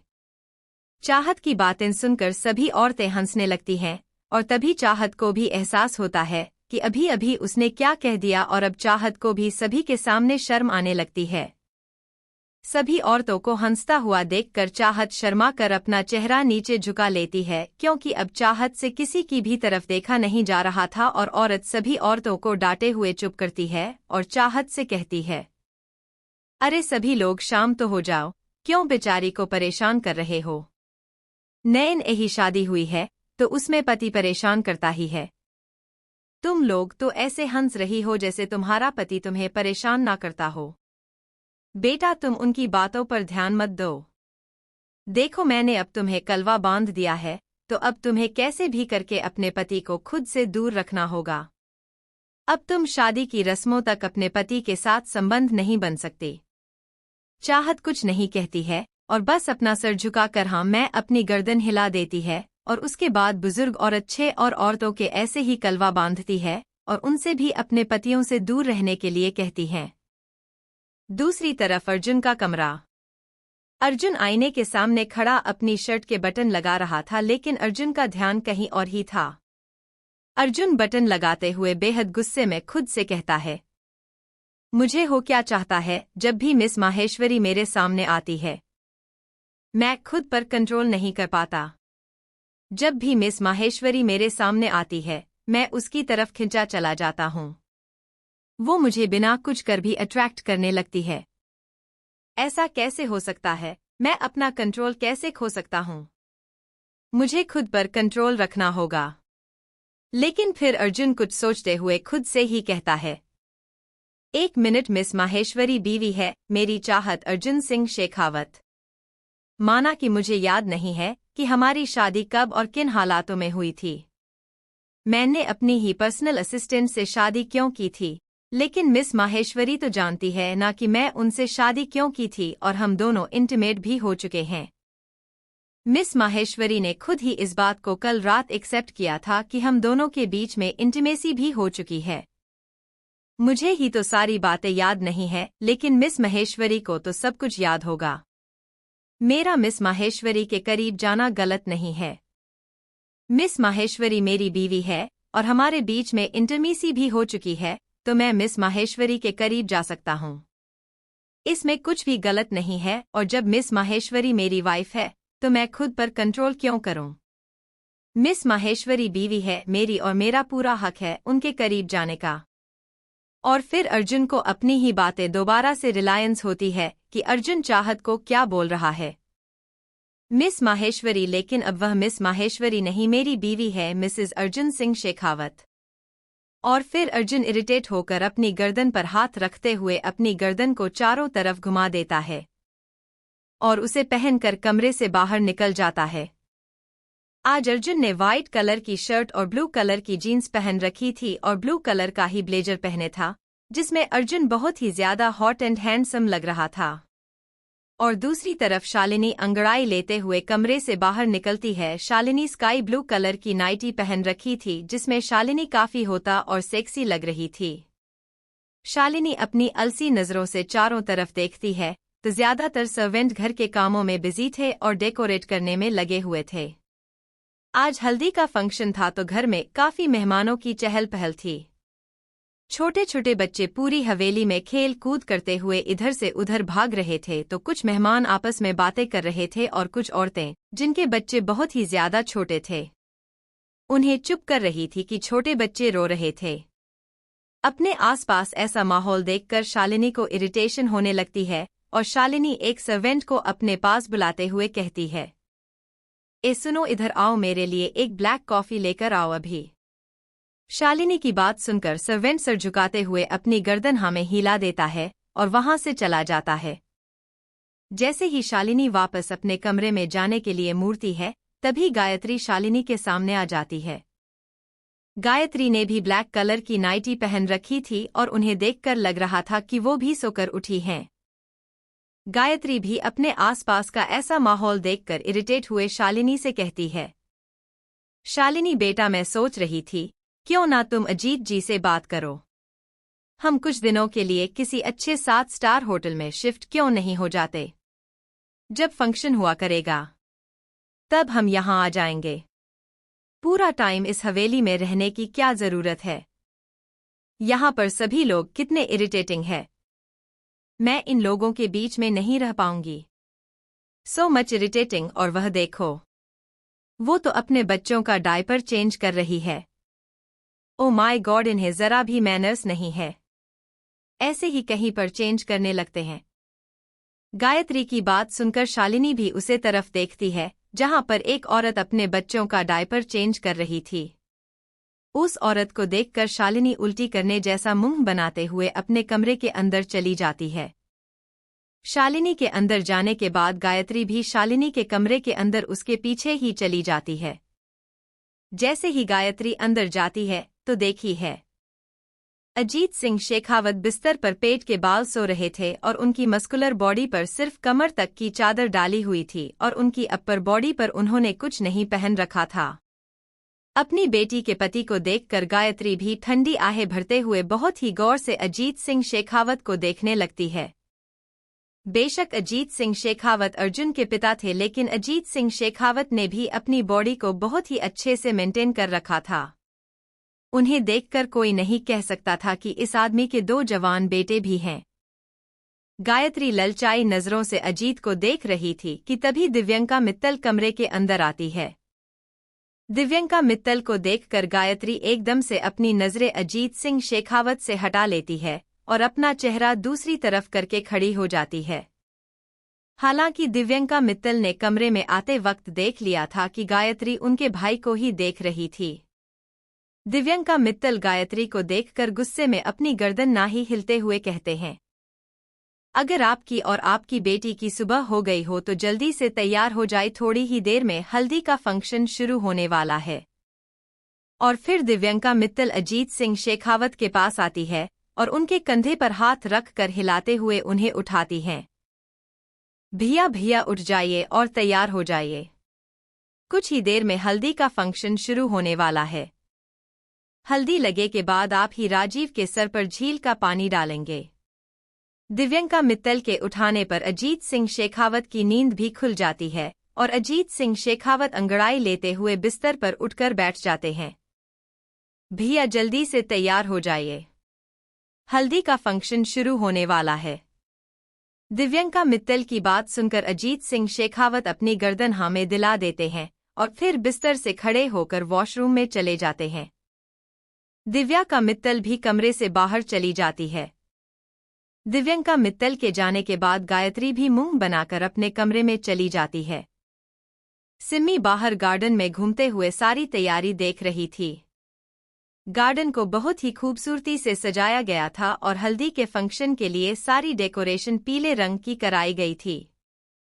सिम्मी तैयारी देखते हुए आगे बढ़ रही थी कि तभी सिम्मी किसी से टकरा जाते हैं और सिम्मी का बैलेंस बिगड़ जाता है। सिम्मी टकराने की वजह से जमीन पर गिर जाती है और जिस इंसान से सिम्मी टकराती है, सिम्मी बचने के लिए उसका हाथ पकड़ लेती है, लेकिन बैलेंस अचानक से बिगड़ने की वजह से सामने खड़ा इंसान भी अपना बैलेंस बना नहीं पाता और दोनों ही जमीन पर गिर जाते हैं। और तभी उस इंसान के होठ सिम्मी के होठों से टकराने ही वाले थे कि सिम्मी जल्दी से अपनी आंखें हैरानी से बड़े करते हुए अपने होठों को अपने दोनों हाथों से ढक लेती है और उस इंसान के होठ सिम्मी के नरम हाथों से टकरा जाते हैं। दोनों एक पल के लिए एक दूसरे की आंखों में खो जाते हैं। दोनों बस एक दूसरे की आंखों में ही देख रहे थे कि तभी दोनों के कानों में पास में खड़े बच्चों की खिलखिलने की आवाज सुनाई देता है, जिससे दोनों अपने होश में वापस आते हैं। तभी सिम्मी अपने दोनों हाथ अक्षय के सीने पर रखकर उसे खुद से दूर करते हुए कहती है, अक्षय सर, आज तो आपने हद कर दी। मतलब अब तक तो सिर्फ आप मुझे टकराते थे और हम ऐसे ही गिरते पड़ते रहते थे, लेकिन आज आप पता है कितनी बड़ी चीज मुझसे छीन लेते। सिम्मी की बातें सुनकर अक्षय सवाल या नजरों से सिम्मी को देखने लगता है तो सिम्मी अक्षय से कहती है, ऐसे क्या देख रहे हो सर, आज अगर मैं सही टाइम पर एक्शन नहीं लेती तो आज आप मुझसे मेरी पहली किस छीन लेते। मैंने आज तक किसी को किस नहीं किया है और मैंने अपनी पहली किस अपने प्यार के लिए संभाल कर रखी है। जब मैं किसी से प्यार करूंगी तभी मैं उसे अपनी पहली किस दूंगी और आज आप मेरे से इतनी बड़ी चीज छीनने वाले थे। सिम्मी की बात सुनकर अक्षय हैरानी से सिम्मी को देखते हुए कहता है, क्या तुमने आज तक कभी किसी को किस भी नहीं किया है? अक्षय की बात पर सिम्मी अपनी गर्दन ना में हिलाते हुए कहती है, नहीं, मैंने आज तक किसी को ना तो किस किया है और ना ही किसी को हग किया है और मैं आज तक अखंड वर्जन हूँ। मैंने अपना सब कुछ अपने पहले प्यार और अपने पति के लिए बचाए है, क्योंकि जिससे मैं प्यार करूंगी इससे मैं शादी भी करूंगी। ये वो। अक्षय के पूछने पर कि क्या तुमने आज तक किसी को किसी भी नहीं किया है, तभी सिम्मी में अक्षय से कहती है, नहीं, आज तक मैंने किसी को किस किया है और ना ही हग किया है।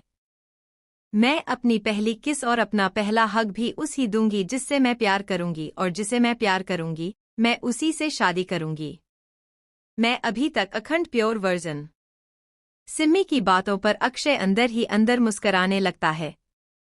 और तभी सिम्मी को रिंकी गार्डन में आते हुए दिखाई देते हैं तो सिम्मी अक्षय को अकेला छोड़कर रिंकी की तरफ जाने लगती है। लेकिन तभी अक्षय सिम्मी का हाथ पकड़ लेता है। अपने हाथ को ऐसे पड़ा हुआ महसूस करके सिम्मी सवारियां नजरों से अक्षय को देखने लगते हैं। लेकिन तभी अक्षय सिम्मी का हाथ पकड़कर उसे अपनी तरफ खींच लेता है और सिम्मी को अपने सीने से लगा लेता है। एक पल के लिए सिम्मी बिल्कुल ब्लैंक हो जाती है। उसे समझ ही नहीं आता कि अभी अभी उसके साथ क्या हुआ। और जल्द ही सिम्मी को रिलीज होता है कि अभी अभी अक्षय ने उसके साथ क्या किया और अभी भी सिम्मी अक्षय के सीने से लगकर खड़ी है। सिम्मी अपने चारों तरफ देखती है तो गार्डन में खड़े काफी सारे लोग उन दोनों को ही देख रहे थे। सिम्मी जल्दी से अक्षय के सीने पर हाथ रखकर उसे खुद से दूर करने की कोशिश करने लगती है, लेकिन अक्षय की पकड़ इतनी मजबूत होती है कि सिम्मी अपने आप को छोड़ ही नहीं पाती। अब अक्षय के हाथ धीरे धीरे सिम्मी की कमर को सहलाने लगते हैं। सिम्मी ने इस वक्त एक क्रॉप टॉप और एक प्लाजो पहन रखा था और गले में दुपट्टा डाला हुआ था, जिसमें सिम्मी बहुत ही सुंदर लग रही थी। अक्षय के हाथों को अपनी कमर पर महसूस करके सिम्मी की आंखें हैरानी से बड़ी हो जाती है और सिम्मी की धड़कनें भी दुगनी रफ्तार से बढ़ने लगती हैं, क्योंकि सिम्मी को अपने जिस्म पर पहली बार किसी मर्द की छुआन महसूस हो रही थी, क्योंकि आज तक सिम्मी को किसी ने भी इस तरह से नहीं छुआ था। सिम्मी अब अक्षय की बाहों से छूटने के लिए और भी ज्यादा झटपट आने लगती है। अक्षय सिम्मी को अपनी बाहों में और भी मजबूती से पकते हुए धीरे से बहुत ही सेडक्टिव आवाज में सिम्मी से कहता है, पहला हक तो हो गया, जल्द ही पहले किस भी हो जाएगी और मेरे अलावा तुम्हें कोई नहीं छू सकता। तुम्हें छूने वाला पहला मर्द और आखिरी मर्द मैं ही रहूंगा। इतना बोलकर अक्षय सिम्मी से दूर हो जाता है और वहां से चला जाता है। सिम्मी हैरान और परेशान नजरों से अक्षय को जाता हुआ देखते रह जाती है।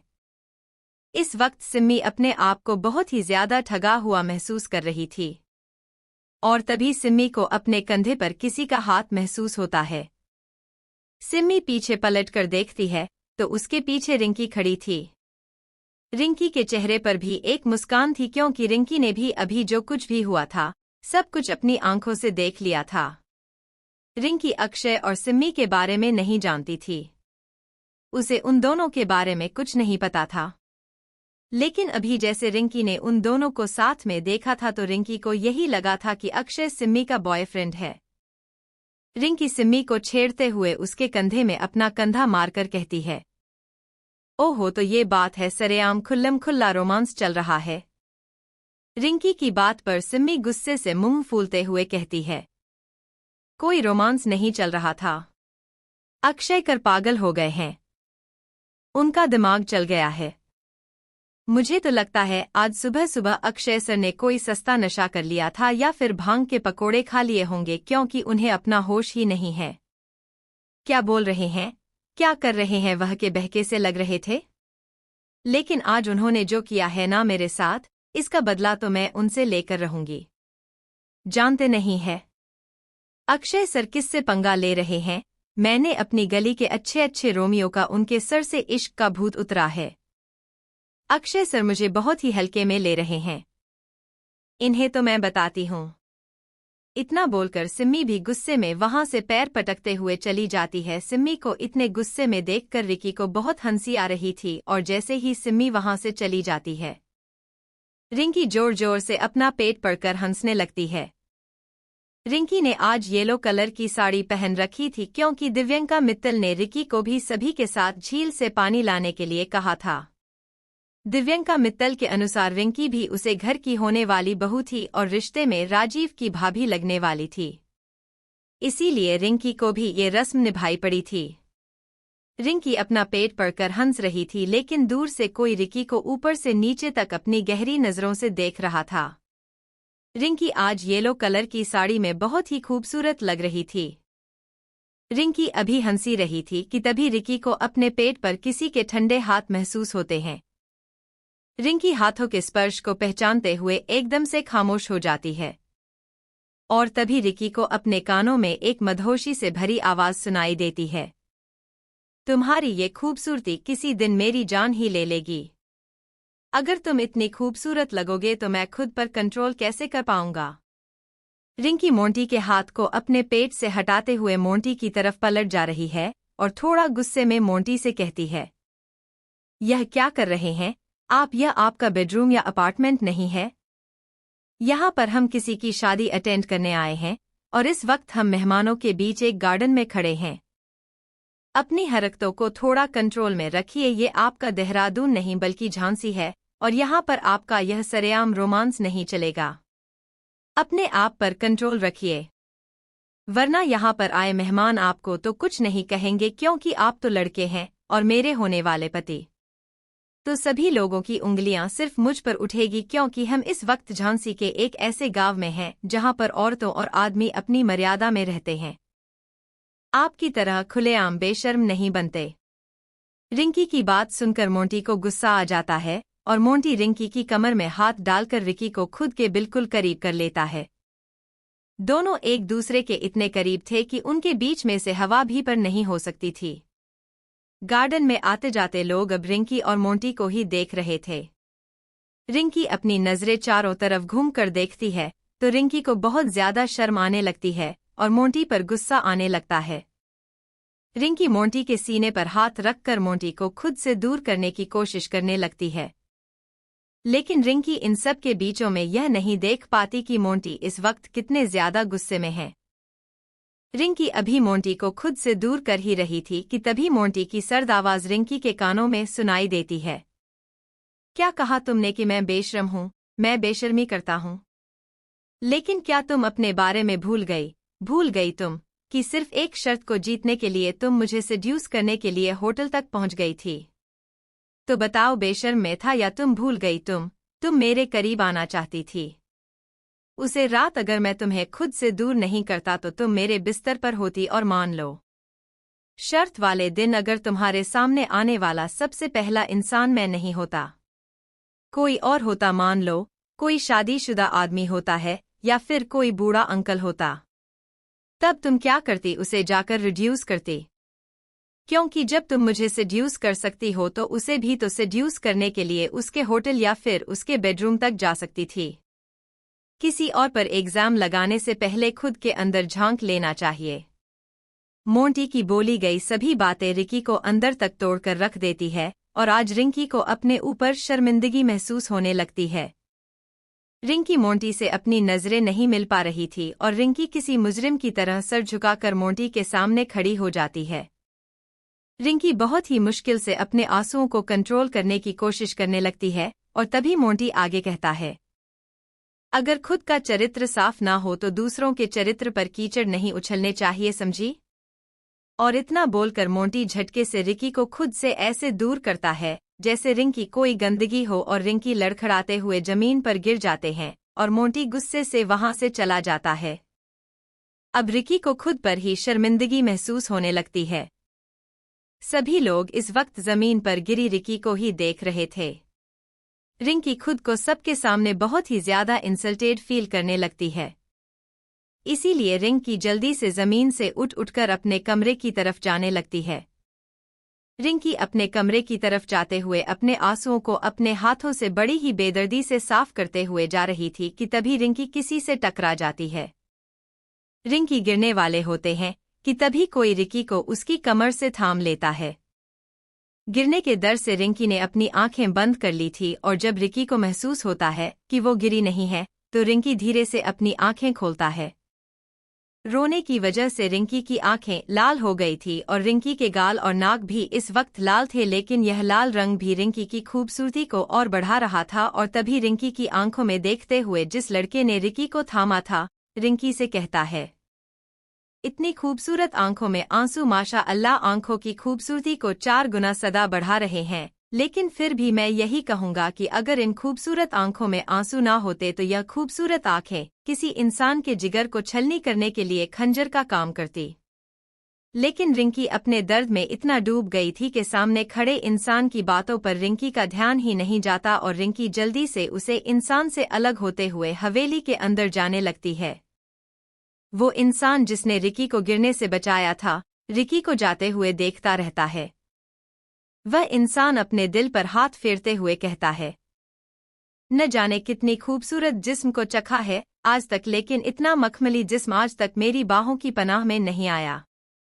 इस खूबसूरती की मलिका को तो हम अपने दिल की रानी बनाएंगे। और फिर उसे इंसान की आंखों में शैतानी मुस्कान आ जाती है और वो इंसान वहां से मुस्कुराते हुए चला जाता है।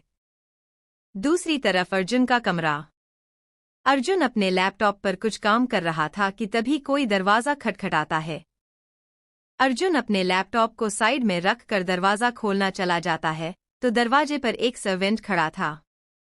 सर्वेंट अपना सर झुकाकर अर्जुन को ग्रीट करते हुए कहता है, साहब, बहू रानी ने आपके लिए खाना भिजवाया है और कहा है कि आप खाना खा लीजिए, उसके बाद आपको दवाई भी लेनी है।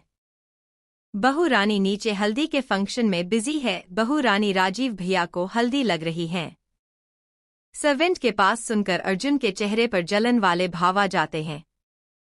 अर्जुन गुस्से से उसे सर्वेंट को अपनी खजाने वाली नजरों से देखने लगता है। अपनी बहू रानी से कहो कि अगर खाना खिलाना है तो खुद खाना लेकर आए, वरना खाना भिजवाने की कोई जरूरत नहीं है, और अब तुम दफा हो जाओ यहाँ से और दोबारा मुझे अपनी शक्ल मत दिखाना। इतना बोलकर अर्जुन सर्वेंट के मुंह पर ही दरवाजा बंद कर देता है। अर्जुन की गुस्से भरी आवाज को सुनकर सर्वेंट भी बहुत ज्यादा डर जाता है और चुपके से दबे कदमों से खान की प्लेट को वापस ले आता है। खाने की प्लेट को किचन में रखने के बाद सर्वेंट चाहत के पास जाता है। चाहत जब उसे सर्वेंट को देखती है तो हल्दी का फंक्शन छोड़कर सर्वेंट के पास आती है और सर्वेंट से पूछती है, आपने खाना दे दिया अर्जुन सर को, और उन्हें बता दिया था कि खाना खाने के बाद उन्हें दवाई खानी है। चाहत की बात सुनकर सर्वेंट चाहत से कहता है, बहुरानी, हम खाना लेकर गए थे अर्जुन सर के लिए, लेकिन उन्होंने कहा है कि अगर खाना खिलाना है तो आप ही उनके लिए खाना लेकर जाएं, वरना कोई जरूरत नहीं है उनके लिए खाना भिजवाने की। और फिर उन्होंने गुस्से से दरवाजा हमारे मुंह पर ही बंद कर दिया था। अर्जुन सर ने खाना नहीं खाया है। बहुरानी, आप ही उन्हें खाना खिला सकती हैं, खाना हमने किचन में रख दिया है। आप जब मेहंदी के फंक्शन से फ्री हो जाए तो आप खुद ही अर्जुन सर के लिए खाना ले जाना, हमें उनसे बहुत डर लगता है। इतना बोलकर सर्वेंट वहां से चला जाता है। सर्वेंट के जाने के बाद चाहत को भी अर्जुन पर बहुत गुस्सा आता है और चाहत गुस्से में वापस से हल्दी के फंक्शन में बिजी हो जाती है और चाहत गुस्से से हल्दी के फंक्शन को देखने लगती है और अपने मन ही मन में अर्जुन को कहती है, ये अपने आप को समझते क्या है? मैंने खाना भिजवाया था तो चुपचाप खा लेते, मेरा काम हमेशा क्यों बढ़ते रहते हैं? अब क्या दूध पीछे बच्चे हैं ये जो मैंने अपने हाथों से खाना खिलाती। अगर भूखे रहने का इतना ही शौक है तो रहिए भूखे, मैं भी आपके आगे पीछे खाना लेकर नहीं घूमने वाली। चाहत भी गुस्से में अर्जुन के लिए खाना लेकर नहीं जाती है और चुपचाप हल्दी के फंक्शन में ही बिजी रहती है। दूसरी तरफ अर्जुन कब से कमरे में बैठे हुए कैमरे के दरवाजे को ही देख रहा था। शायद उसे उम्मीद थी कि अब चाहत ही उसके लिए खाना लेकर आएगी और तभी दरवाजा खटखटाया जाता है। अर्जुन को लगता है कि शायद चाहत खाना लेकर आ गई है, इसीलिए अर्जुन दरवाजे पर खड़े शख्स को अंदर आने की इजाजत दे देता है और फिर कमरे का दरवाजा खोलकर शालिनी अंदर आती है। शालिनी के हाथ में खाने की प्लेट थी और शालिनी के हाथ में खाने की प्लेट देखकर अर्जुन की आंखें सख्त हो जाते हैं। अर्जुन गुस्से में शालिनी से कहता है, तुम यहाँ क्यों आई हो? अर्जुन की बात पर शालिनी अपने चेहरे पर एक बहुत ही खूबसूरत मुस्कान सजा अर्जुन से कहती है, अर्जुन, मुझे पता है तुमने अभी तक खाना नहीं खाया। देखो, मैं तुम्हारे लिए खाना लेकर आई हूँ। चलो जल्दी से खाना खा लो और फिर उसके बाद तुम्हें दवाई भी खानी है। अर्जुन बिना किसी भाव के शालिनी से कहता है, तुम्हें मेरे लिए खाना लाने की जरूरत नहीं थी, यह काम तुम्हारा नहीं है, चाहत का है, तो तुम अपना खाना लेकर यहाँ से जो और चाहत को भेजो। अर्जुन के मुंह से चाहत का जिक्र सुनकर शालिनी के तन बदन में आग लग जाती है, लेकिन शालिनी अपने चेहरे पर इस बात को जाहिर नहीं होने देती। शालिनी फिर से मुस्कुराते हुए अर्जुन के पास आती है और अर्जुन के पास उसके साथ ही सोफे पर बैठ जाती है। शालिनी को अपने इतने करीब देखकर अर्जुन का चेहरा सख्त हो जाता है, लेकिन तभी शालिनी अर्जुन से कहती है, मैं जानती हूँ अर्जुन कि तुम्हें पता चल चुका है कि चाहत तुम्हारी बीवी है, लेकिन अर्जुन मुझे एक बात समझ नहीं आती, तुम इस जबरदस्ती के रिश्ते को क्यों निभाना चाहते हो? चाहत तुमसे प्यार नहीं करती और चाहत को कोई फर्क नहीं पड़ता तुम खाना खाते हो या नहीं। अगर उसे तुम्हारा खाना ना खाने से फर्क पड़ता तो अब तक चाहत तुम्हारे लिए खाना लेकर क्यों नहीं आए? अब तक तो उसे आ जाना चाहिए था ना। लेकिन अर्जुन चाहत भी इस जबरदस्ती के शादी के रिश्ते को नहीं निभाना चाहती, तो तुम क्यों उसे अपने साथ बंद कर रखना चाहते हो? शालिनी के बात सुनकर अर्जुन शालिनी को सवालिया नजरों से देखते हुए कहता है, जबरदस्त का रिश्ता मतलब तुम कहना क्या चाहते हो? साफ साफ कहो। शालिनी ने चाहत और सर्वेंट की बातें सुन ली थी, तो शालिनी को इतना अंदाजा हो गया था कि अर्जुन को ये पता चल चुका है कि चाहत उसकी बीवी है, लेकिन अभी तक अर्जुन को कितनी पता चली है, ये शालिनी को कुछ नहीं पता था। इसीलिए शालिनी ने बस एक अंधेरे में तीर चलाया था, और अब शालिनी समझ जाती है कि अर्जुन को सिर्फ इतना पता है कि चाहत उसकी बीवी है, लेकिन शादी किन हालातों में हुई थी यह अर्जुन को कुछ भी याद नहीं है। और अब इन सब बातों को सोते हुए शालिनी के दिमाग में कुछ शैतानी प्लान चलने लगते हैं। शालिनी अपने चेहरे पर उदासी लाकर अर्जुन की तरफ से अपना चेहरा घूम लेती है, और दूसरी तरफ चलते हुए बहुत ही उदासी भरी आवाज में शालिनी अर्जुन से कहती है, अर्जुन, मैं जानती हूँ कि कोई तुम्हें यहाँ पर सच नहीं बताया, क्योंकि चाहत ने सभी को अपनी मासूमियत के जाल में फंसा लिया है, जैसे उसने तुम्हें फंसाया था। अर्जुन, तुम नहीं जानते चाहत कितनी चालाक लड़की है। शालिनी की गोल गोल बातों पर अर्जुन इरिटेटेड होते हुए शालिनी से कहता है, ऐसे गोल गोल बातें घूमने की जरूरत नहीं है, जो कहना चाहती हूँ वह साफ साफ कहो, क्या कहना चाहते हो? तो शालिनी अपने चेहरे पर दुनिया जहां की मासूमियत लेकर अर्जुन की तरफ पलट जाती है, और अर्जुन के करीब आकर अर्जुन से कहती है, अर्जुन, तुम तो चाहत से कभी भी शादी नहीं करना चाहते थे, लेकिन जब तुम शिमला गए थे तो वहां पर चाहत ने तुम्हारे खिलाफ एक ऐसी चाल चली कि तुम्हें मजबूरी में आकर चाहत के साथ शादी करनी पड़ी।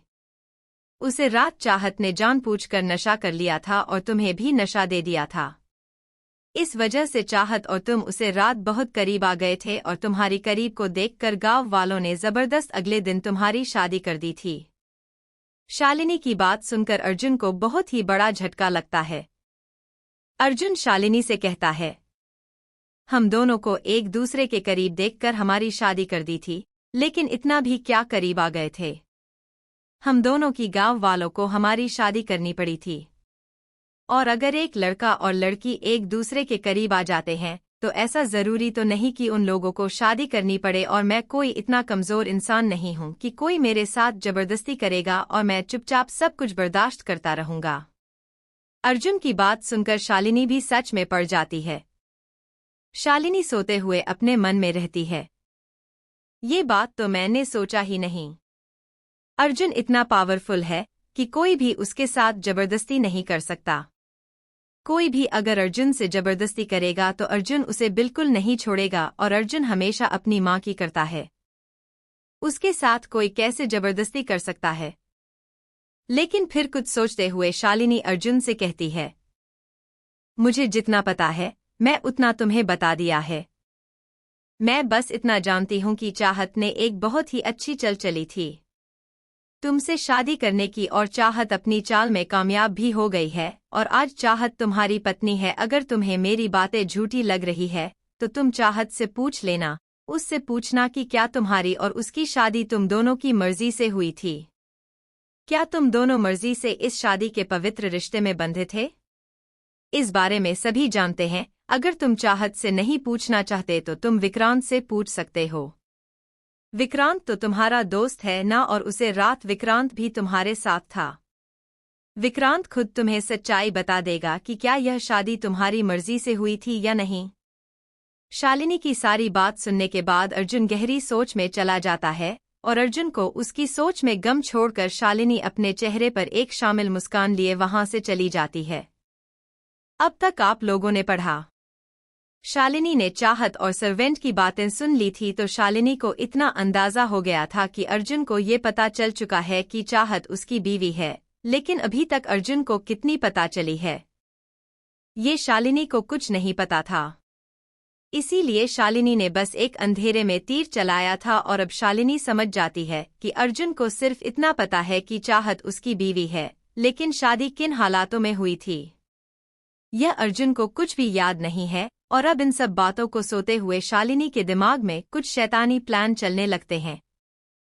अब आगे शालिनी अपने चेहरे पर उदासी लाकर अर्जुन की तरफ से अपना चेहरा घूम लेती है और दूसरी तरफ चलते हुए बहुत ही उदासी भरी आवाज में शालिनी अर्जुन से कहती है, अर्जुन, मैं जानती हूँ कि कोई तुम्हें यहाँ पर सच नहीं बताया क्योंकि चाहत ने सभी को अपनी मासूमियत के जाल में फंसा लिया है, जैसे उसने तुम्हें फंसाया था।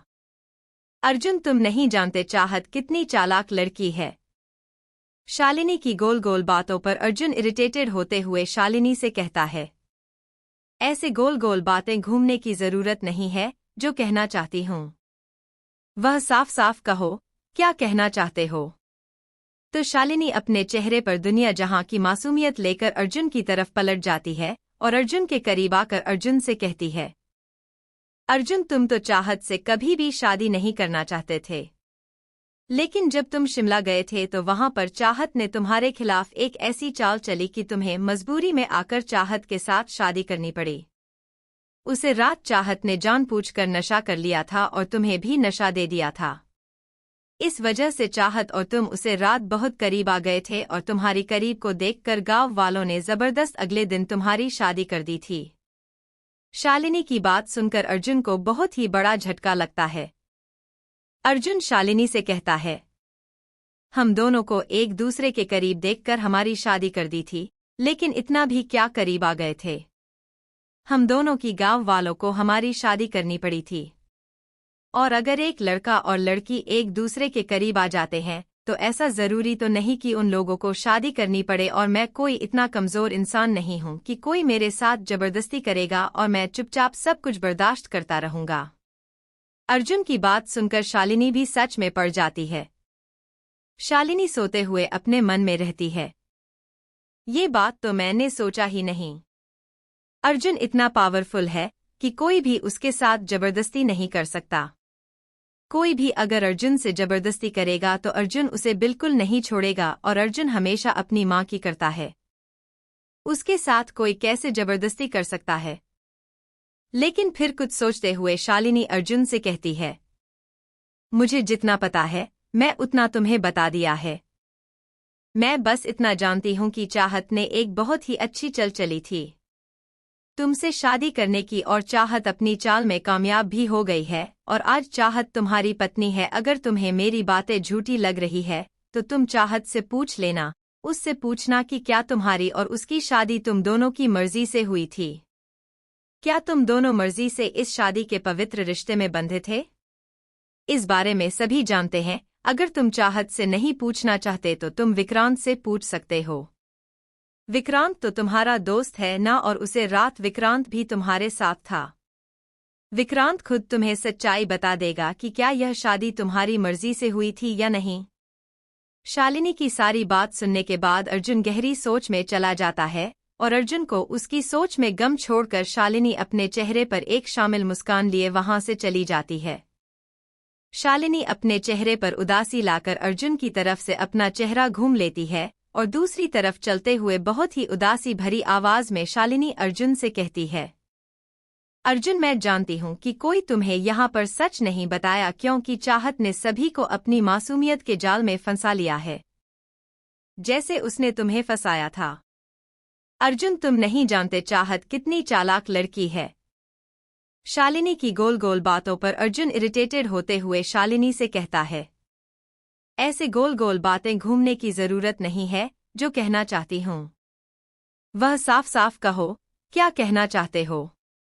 तो शालिनी अपने चेहरे पर दुनिया जहां की मासूमियत लेकर अर्जुन की तरफ पलट जाती है और अर्जुन के करीब आकर अर्जुन से कहती है, अर्जुन, तुम तो चाहत से कभी भी शादी नहीं करना चाहते थे, लेकिन जब तुम शिमला गए थे तो वहां पर चाहत ने तुम्हारे खिलाफ एक ऐसी चाल चली कि तुम्हें मजबूरी में आकर चाहत के साथ शादी करनी पड़ी। उसे रात चाहत ने जानबूझकर नशा कर लिया था और तुम्हें भी नशा दे दिया था। इस वजह से चाहत और तुम उसे रात बहुत करीब आ गए थे और तुम्हारी करीब को देखकर गांव वालों ने जबरदस्त अगले दिन तुम्हारी शादी कर दी थी। शालिनी की बात सुनकर अर्जुन को बहुत ही बड़ा झटका लगता है। अर्जुन शालिनी से कहता है, हम दोनों को एक दूसरे के करीब देखकर हमारी शादी कर दी थी, लेकिन इतना भी क्या करीब आ गए थे। हम दोनों की गांव वालों को हमारी शादी करनी पड़ी थी। और अगर एक लड़का और लड़की एक दूसरे के करीब आ जाते हैं तो ऐसा जरूरी तो नहीं कि उन लोगों को शादी करनी पड़े, और मैं कोई इतना कमजोर इंसान नहीं हूं कि कोई मेरे साथ जबरदस्ती करेगा और मैं चुपचाप सब कुछ बर्दाश्त करता रहूंगा। अर्जुन की बात सुनकर शालिनी भी सच में पड़ जाती है। शालिनी सोते हुए अपने मन में रहती है, ये बात तो मैंने सोचा ही नहीं। अर्जुन इतना पावरफुल है कि कोई भी उसके साथ जबरदस्ती नहीं कर सकता। कोई भी अगर अर्जुन से जबरदस्ती करेगा तो अर्जुन उसे बिल्कुल नहीं छोड़ेगा, और अर्जुन हमेशा अपनी माँ की करता है। उसके साथ कोई कैसे जबरदस्ती कर सकता है? लेकिन फिर कुछ सोचते हुए शालिनी अर्जुन से कहती है, मुझे जितना पता है मैं उतना तुम्हें बता दिया है। मैं बस इतना जानती हूं कि चाहत ने एक बहुत ही अच्छी चल चली थी तुमसे शादी करने की, और चाहत अपनी चाल में कामयाब भी हो गई है, और आज चाहत तुम्हारी पत्नी है। अगर तुम्हें मेरी बातें झूठी लग रही है तो तुम चाहत से पूछ लेना, उससे पूछना कि क्या तुम्हारी और उसकी शादी तुम दोनों की मर्जी से हुई थी। क्या तुम दोनों मर्जी से इस शादी के पवित्र रिश्ते में बंधे थे? इस बारे में सभी जानते हैं। अगर तुम चाहत से नहीं पूछना चाहते तो तुम विक्रांत से पूछ सकते हो।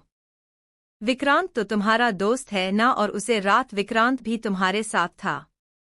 विक्रांत खुद तुम्हें सच्चाई बता देगा कि क्या यह शादी तुम्हारी मर्जी से हुई थी या नहीं। शालिनी की सारी बात सुनने के बाद अर्जुन गहरी सोच में चला जाता है, और अर्जुन को उसकी सोच में गम छोड़कर शालिनी अपने चेहरे पर एक शामिल मुस्कान लिए वहां से चली जाती है।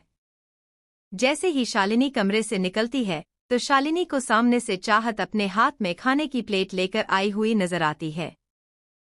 चाहत को देखकर शालिनी सोचने लगती है और अपने मन में कहती है, अगर चाहत अर्जुन के लिए खाना लेकर उसके कमरे में चली गई तो अर्जुन के दिल में फिर से चाहत के लिए सॉफ्ट कॉर्नर जाग जाएगा और मेरी सारी मेहनत पर पानी फिर जाएगा।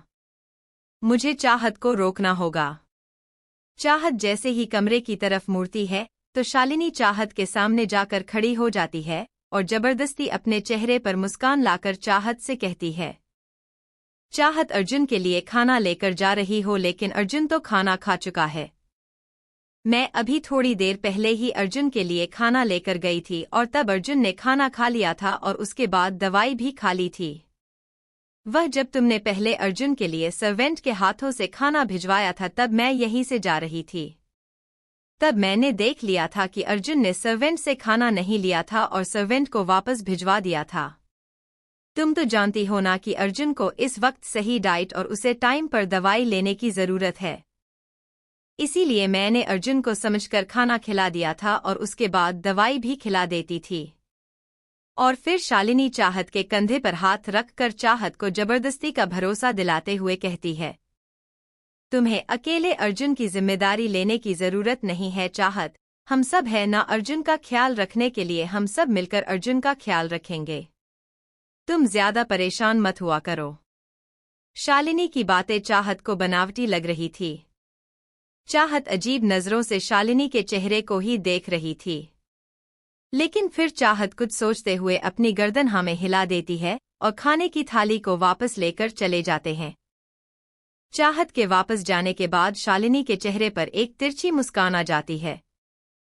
चाहत खान की ट्रिक को वापस से किचन में ले जाकर रख देते हैं और जैसे ही चाहत किचन से बाहर जाने लगती है, सिम्मी भी सामने से किचन के अंदर आ रही थी।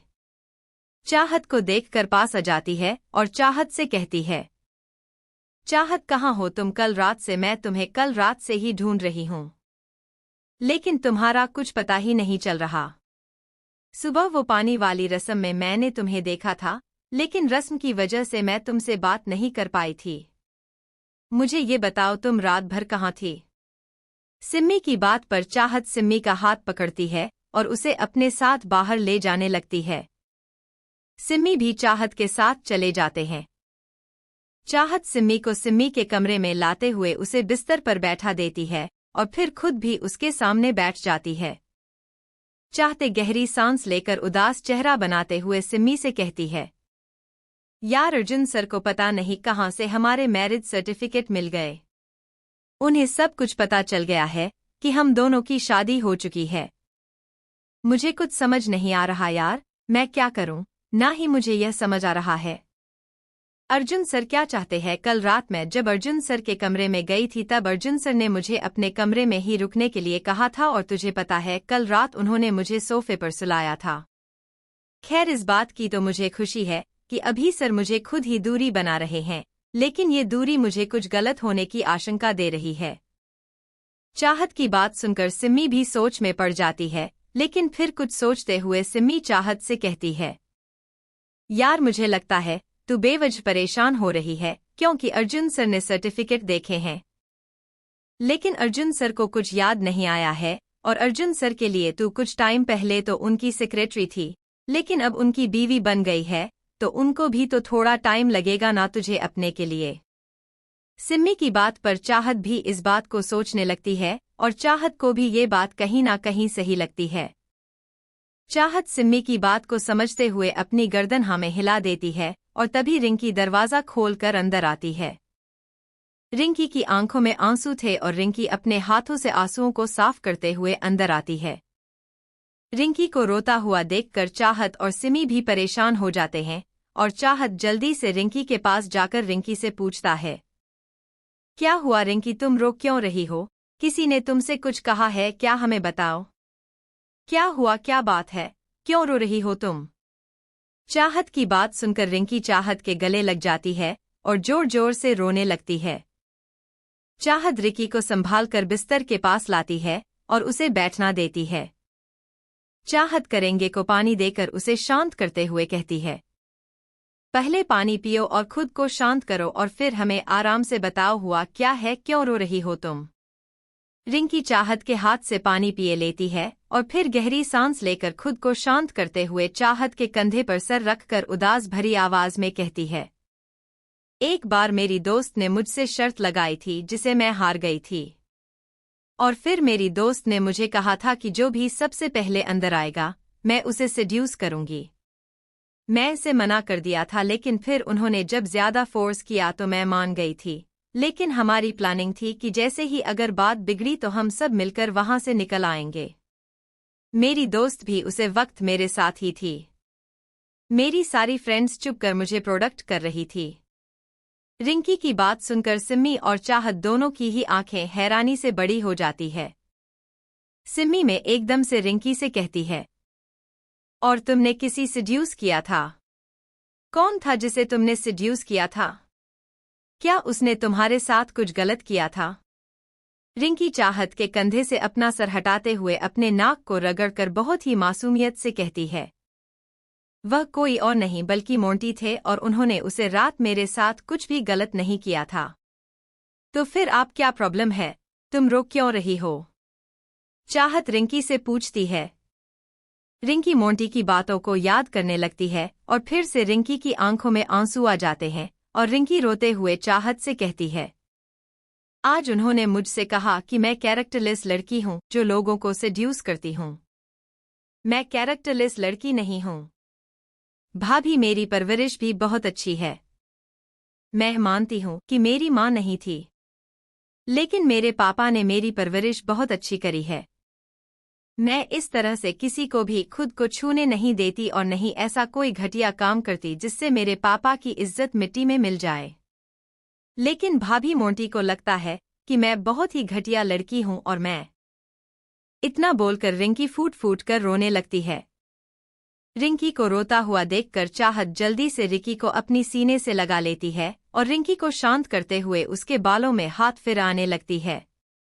चाहत रिंकी से कहती है, शांत हो जाओ रिंकी, शांत हो जाओ, मैं हूं ना, मैं सब ठीक कर दूंगी। मोंटी सर को भी अपनी गलती का एहसास होगा। तुम बस चुप हो जाओ। मैं मानती हूं मोंटी सर ने बहुत गलत किया है, लेकिन मोंटी सर बहुत ही अच्छे हैं। तुम परेशान मत हो, मेरे पास एक तरीका है जिससे मोंटी सर को खुद अपनी गलती का एहसास होगा। तुम बस देखते जाओ। चाहत की बात सुनकर रिंकी चाहत से अलग होती है और सवालिया नजरों से चाहत को देखने लगती है तो चाहत के चेहरे पर एक शरारती ही मुस्कान आ जाती है और चाहत बस अपनी पलकों को झपकते हुए रिंकी को आश्वासन दे देती है कि वह सब कुछ ठीक कर देगी। बस उसे पर भरोसा रखो। और फिर रिंकी बिस्तर से उठाते हुए वहां से जाने लगती है तो रिंकी और सिमी दोनों ही चाहत से कहती हैं, तुम कहाँ जा रहे हो? चाहत पीछे मुड़कर दोनों से कहती है, मैं अर्जुन सर के पास जा रही हूँ। मुझे उन्हें देखना है कि वह क्या कर रहे हैं और फिर उनकी दवाई काफी वक्त हो गया है। उन्हें दवाई भी देनी है। रिंकी, भाभी, लेकिन आप कल रात कहाँ थी? कल रात आप कमरे में नहीं आई थी तो कहाँ थी आप? रिंकी की बात सुनकर चाहत और रिंकी से कहती है, रिकी मुझे अभी जाना है और रही बात कल रात की तो सिम्मी तुम्हें बता देगी कि कल रात मैं कमरे में क्यों नहीं आई थी और हाँ, अब से मैं इस कमरे में नहीं रहूंगी तो वह रात में तुम आराम से सो जाना। चाहत की बात सुनकर रिंकी हैरानी से सिम्मी की तरफ देखने लगती है तो उसमें अपनी पलकों को झपकते हुए अपनी गर्दन हाँ में हिला देती है और चाहत के जाने के बाद सिम्मी में रिंकी को सब कुछ बता देती है।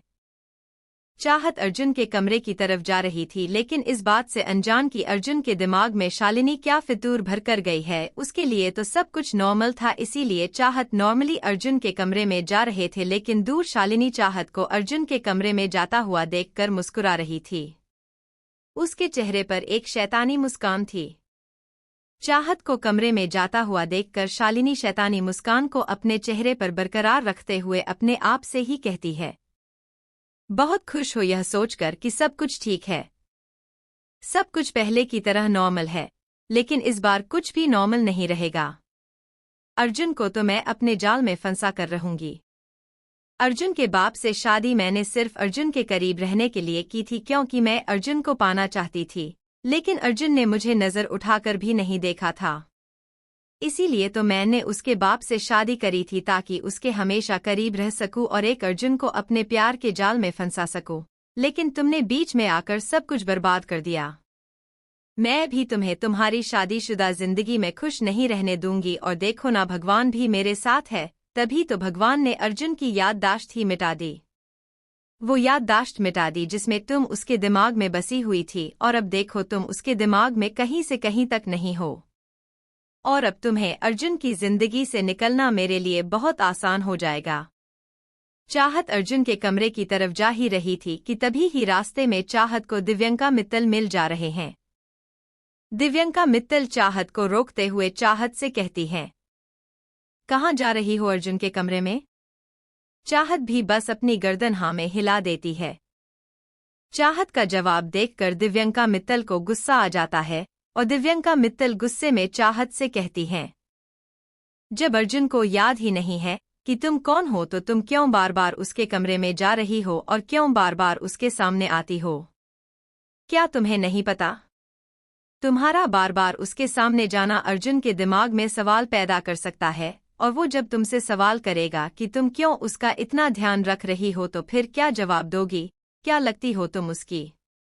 दिव्यंका मित्तल की बात पर चाहत को बहुत गुस्सा आता है, लेकिन फिर भी चाहत अपने गुस्से को कंट्रोल करते हुए दिव्यंका मित्तल से कहती हैं, आपको परेशान होने की जरूरत नहीं है बुआ जी, क्योंकि अर्जुन सर को पता है मैं उनकी बीवी हूं और उन्होंने ही मुझे अपने कमरे में अपने साथ रहने के लिए बोला है क्योंकि अर्जुन सर भी मुझे अपने करीब रखना चाहते हैं। और रही बात अर्जुन सर के सवाल जवाब की तो आपको उसके लिए भी परेशान होने की जरूरत नहीं है। अर्जुन सर मेरे पति हैं और मैं अपने पति का ख्याल अच्छे से रख सकती हूँ। चाहत का इस तरह से जवाब देना दिव्यंका मित्तल को बिल्कुल अच्छा नहीं लगता, लेकिन अब दिव्यंका मित्तल पर कोई और रास्ता भी नहीं था चाहत को किसी बात पर खरी खोटी सुनाने का।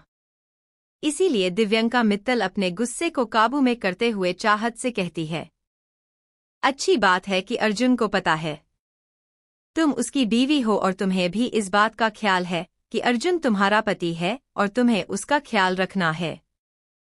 लेकिन ख्याल रखते हुए एक बात मत भूल जाना कि तुमने शगुन का धागा अपने हाथ में बंधुवाया है। दिव्यंका मित्तल की बात पर चाहत भी अपने हाथ में बंधे शगुन के धागे की तरफ देखने लगती है और चाहत वापस से दिव्यंका मित्तल की तरफ देखते हुए कहती है, मुझे पता है मैंने अपने हाथ में शगुन का धागा बनवाया है और इस नाते जब तक शादी नहीं हो जाती मैं अर्जुन सर के करीब नहीं जा सकती। लेकिन आपको इसके लिए भी चिंता करने की जरूरत नहीं है, क्योंकि अभी अर्जुन सर खुद ही मेरे करीब नहीं आना चाहते। और अब अगर आपके सवाल जवाब खत्म हो गए हो तो क्या मैं अपने पति के कमरे में जा सकती हूँ? मुझे उन्हें दवाई भी देनी है। चाहत की बात सुनकर दिव्यंका मित्तल गुस्से में अपने हाथों की मुट्ठी बंद कर लेती हैं और चाहत के रास्ते से हट जाते हैं, और चाहत भी उन्हें देखते हुए अर्जुन के कमरे की तरफ चली जाती है। चाहत कमरे का दरवाजा खोलकर अंदर आती है, लेकिन चाहत को अर्जुन कमरे में दिखाई नहीं देता और अब चाहत अर्जुन को पूरे कमरे में देखने लगती है। चाहत वॉशरूम, बालक ने सब जगह देखी है, लेकिन चाहत को अर्जुन दिखाई नहीं देता। चाहत समझ जाती है कि अर्जुन कमरे में नहीं है।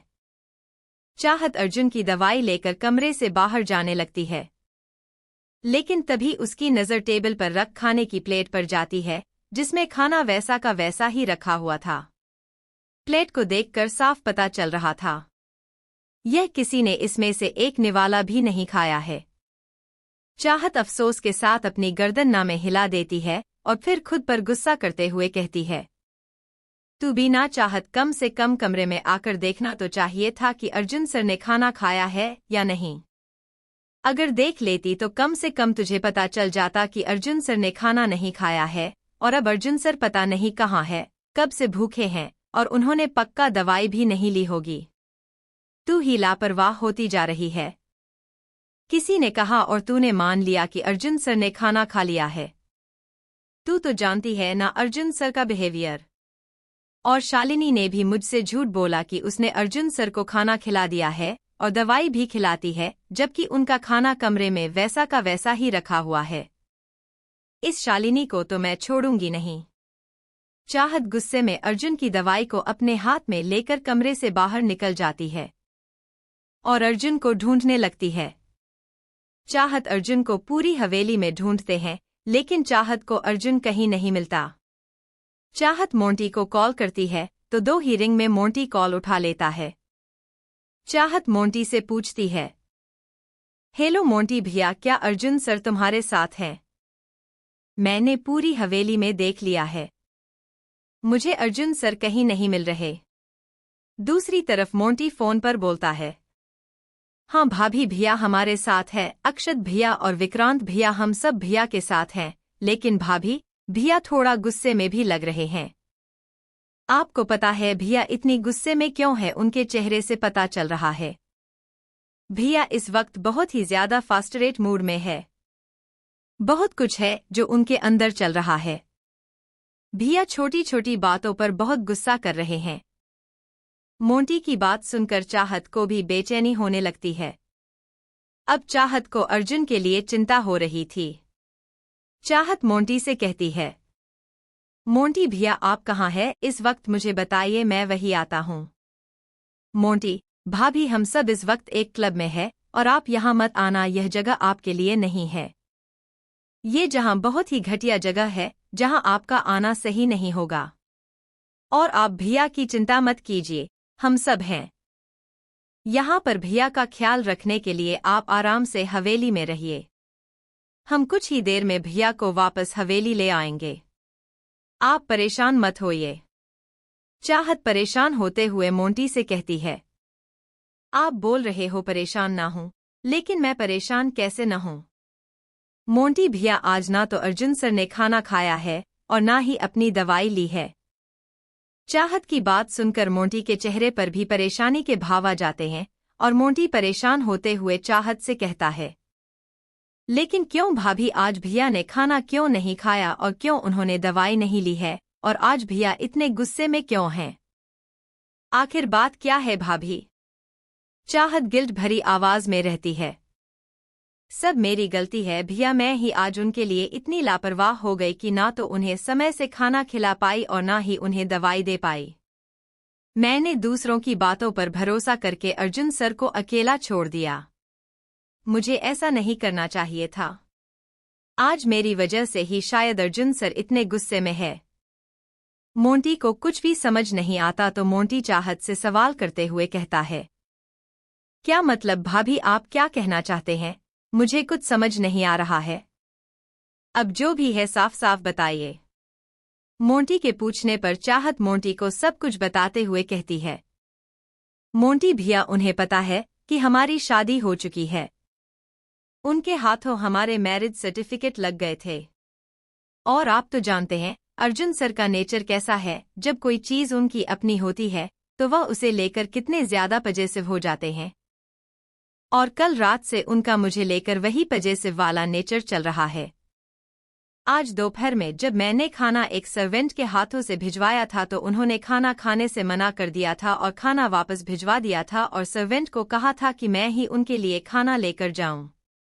लेकिन मैंने गुस्से में कुछ देर के लिए उनकी बात को इग्नोर कर दिया और मुझे पीछे शालिनी उनके लिए खाना लेकर चली गई थी। और जब मैं खाना लेकर जा रही थी तो शालिनी ने मुझे रास्ते में रोककर बताया था कि उसने अर्जुन सर को खाना खिला दिया है और दवाई भी खिला दी है।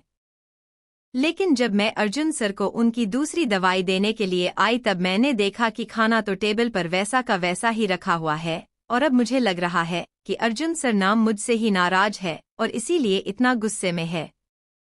सब कुछ मेरी वजह से हो रहा है। मुझे शालिनी की बातों पर भरोसा करना ही नहीं चाहिए था। मैंने कैसे विश्वास कर लिया कि अर्जुन सर किसी और के हाथ से खाना खा सकते हैं, जबकि अर्जुन सर का नेचर मैं बहुत अच्छे से जानती हूँ। सब मेरी गलती है, सब मेरी गलती है। चाहत को अपने ऊपर बहुत ही ज्यादा गुस्सा आ रहा था और चाहत बहुत ही ज्यादा गिल्टी भी फील कर रही थी। चाहत की बातें सुनकर मोंटी को भी एक बहुत बड़ा झटका लगता है कि अर्जुन को पता है कि चाहत की और अर्जुन की शादी हो चुकी है। लेकिन अभी उन सारी बातों पर ध्यान न देकर चाहत पर ध्यान देता है, क्योंकि मोंटी को चाहत इस वक्त बहुत ही ज्यादा दुखी लग रही थी। मोंटी चाहत को समझाते हुए कहता है, कोई बात नहीं भाभी, आप परेशान ना हो, हम हैं ना, हम भैया को समझने की पूरी कोशिश करेंगे और अगर भैया नहीं भी समझ तो हम भैया का पूरा ख्याल रखेंगे और जब भैया घर पर आ जाए तो आप उन्हें अपनी तरीके से समझने की कोशिश करना। मुझे पूरा यकीन है कि अगर आप भैया को सारी बातें समझाएंगे तो भैया समझ जाएंगे। आप परेशान ना हो भाभी, हम सब हैं भैया के पास। चल भाभी, परेशान हो, मैं अक्षय भैया और विक्रांत भैया को सब बता दूंगा। आप परेशान मत होइए।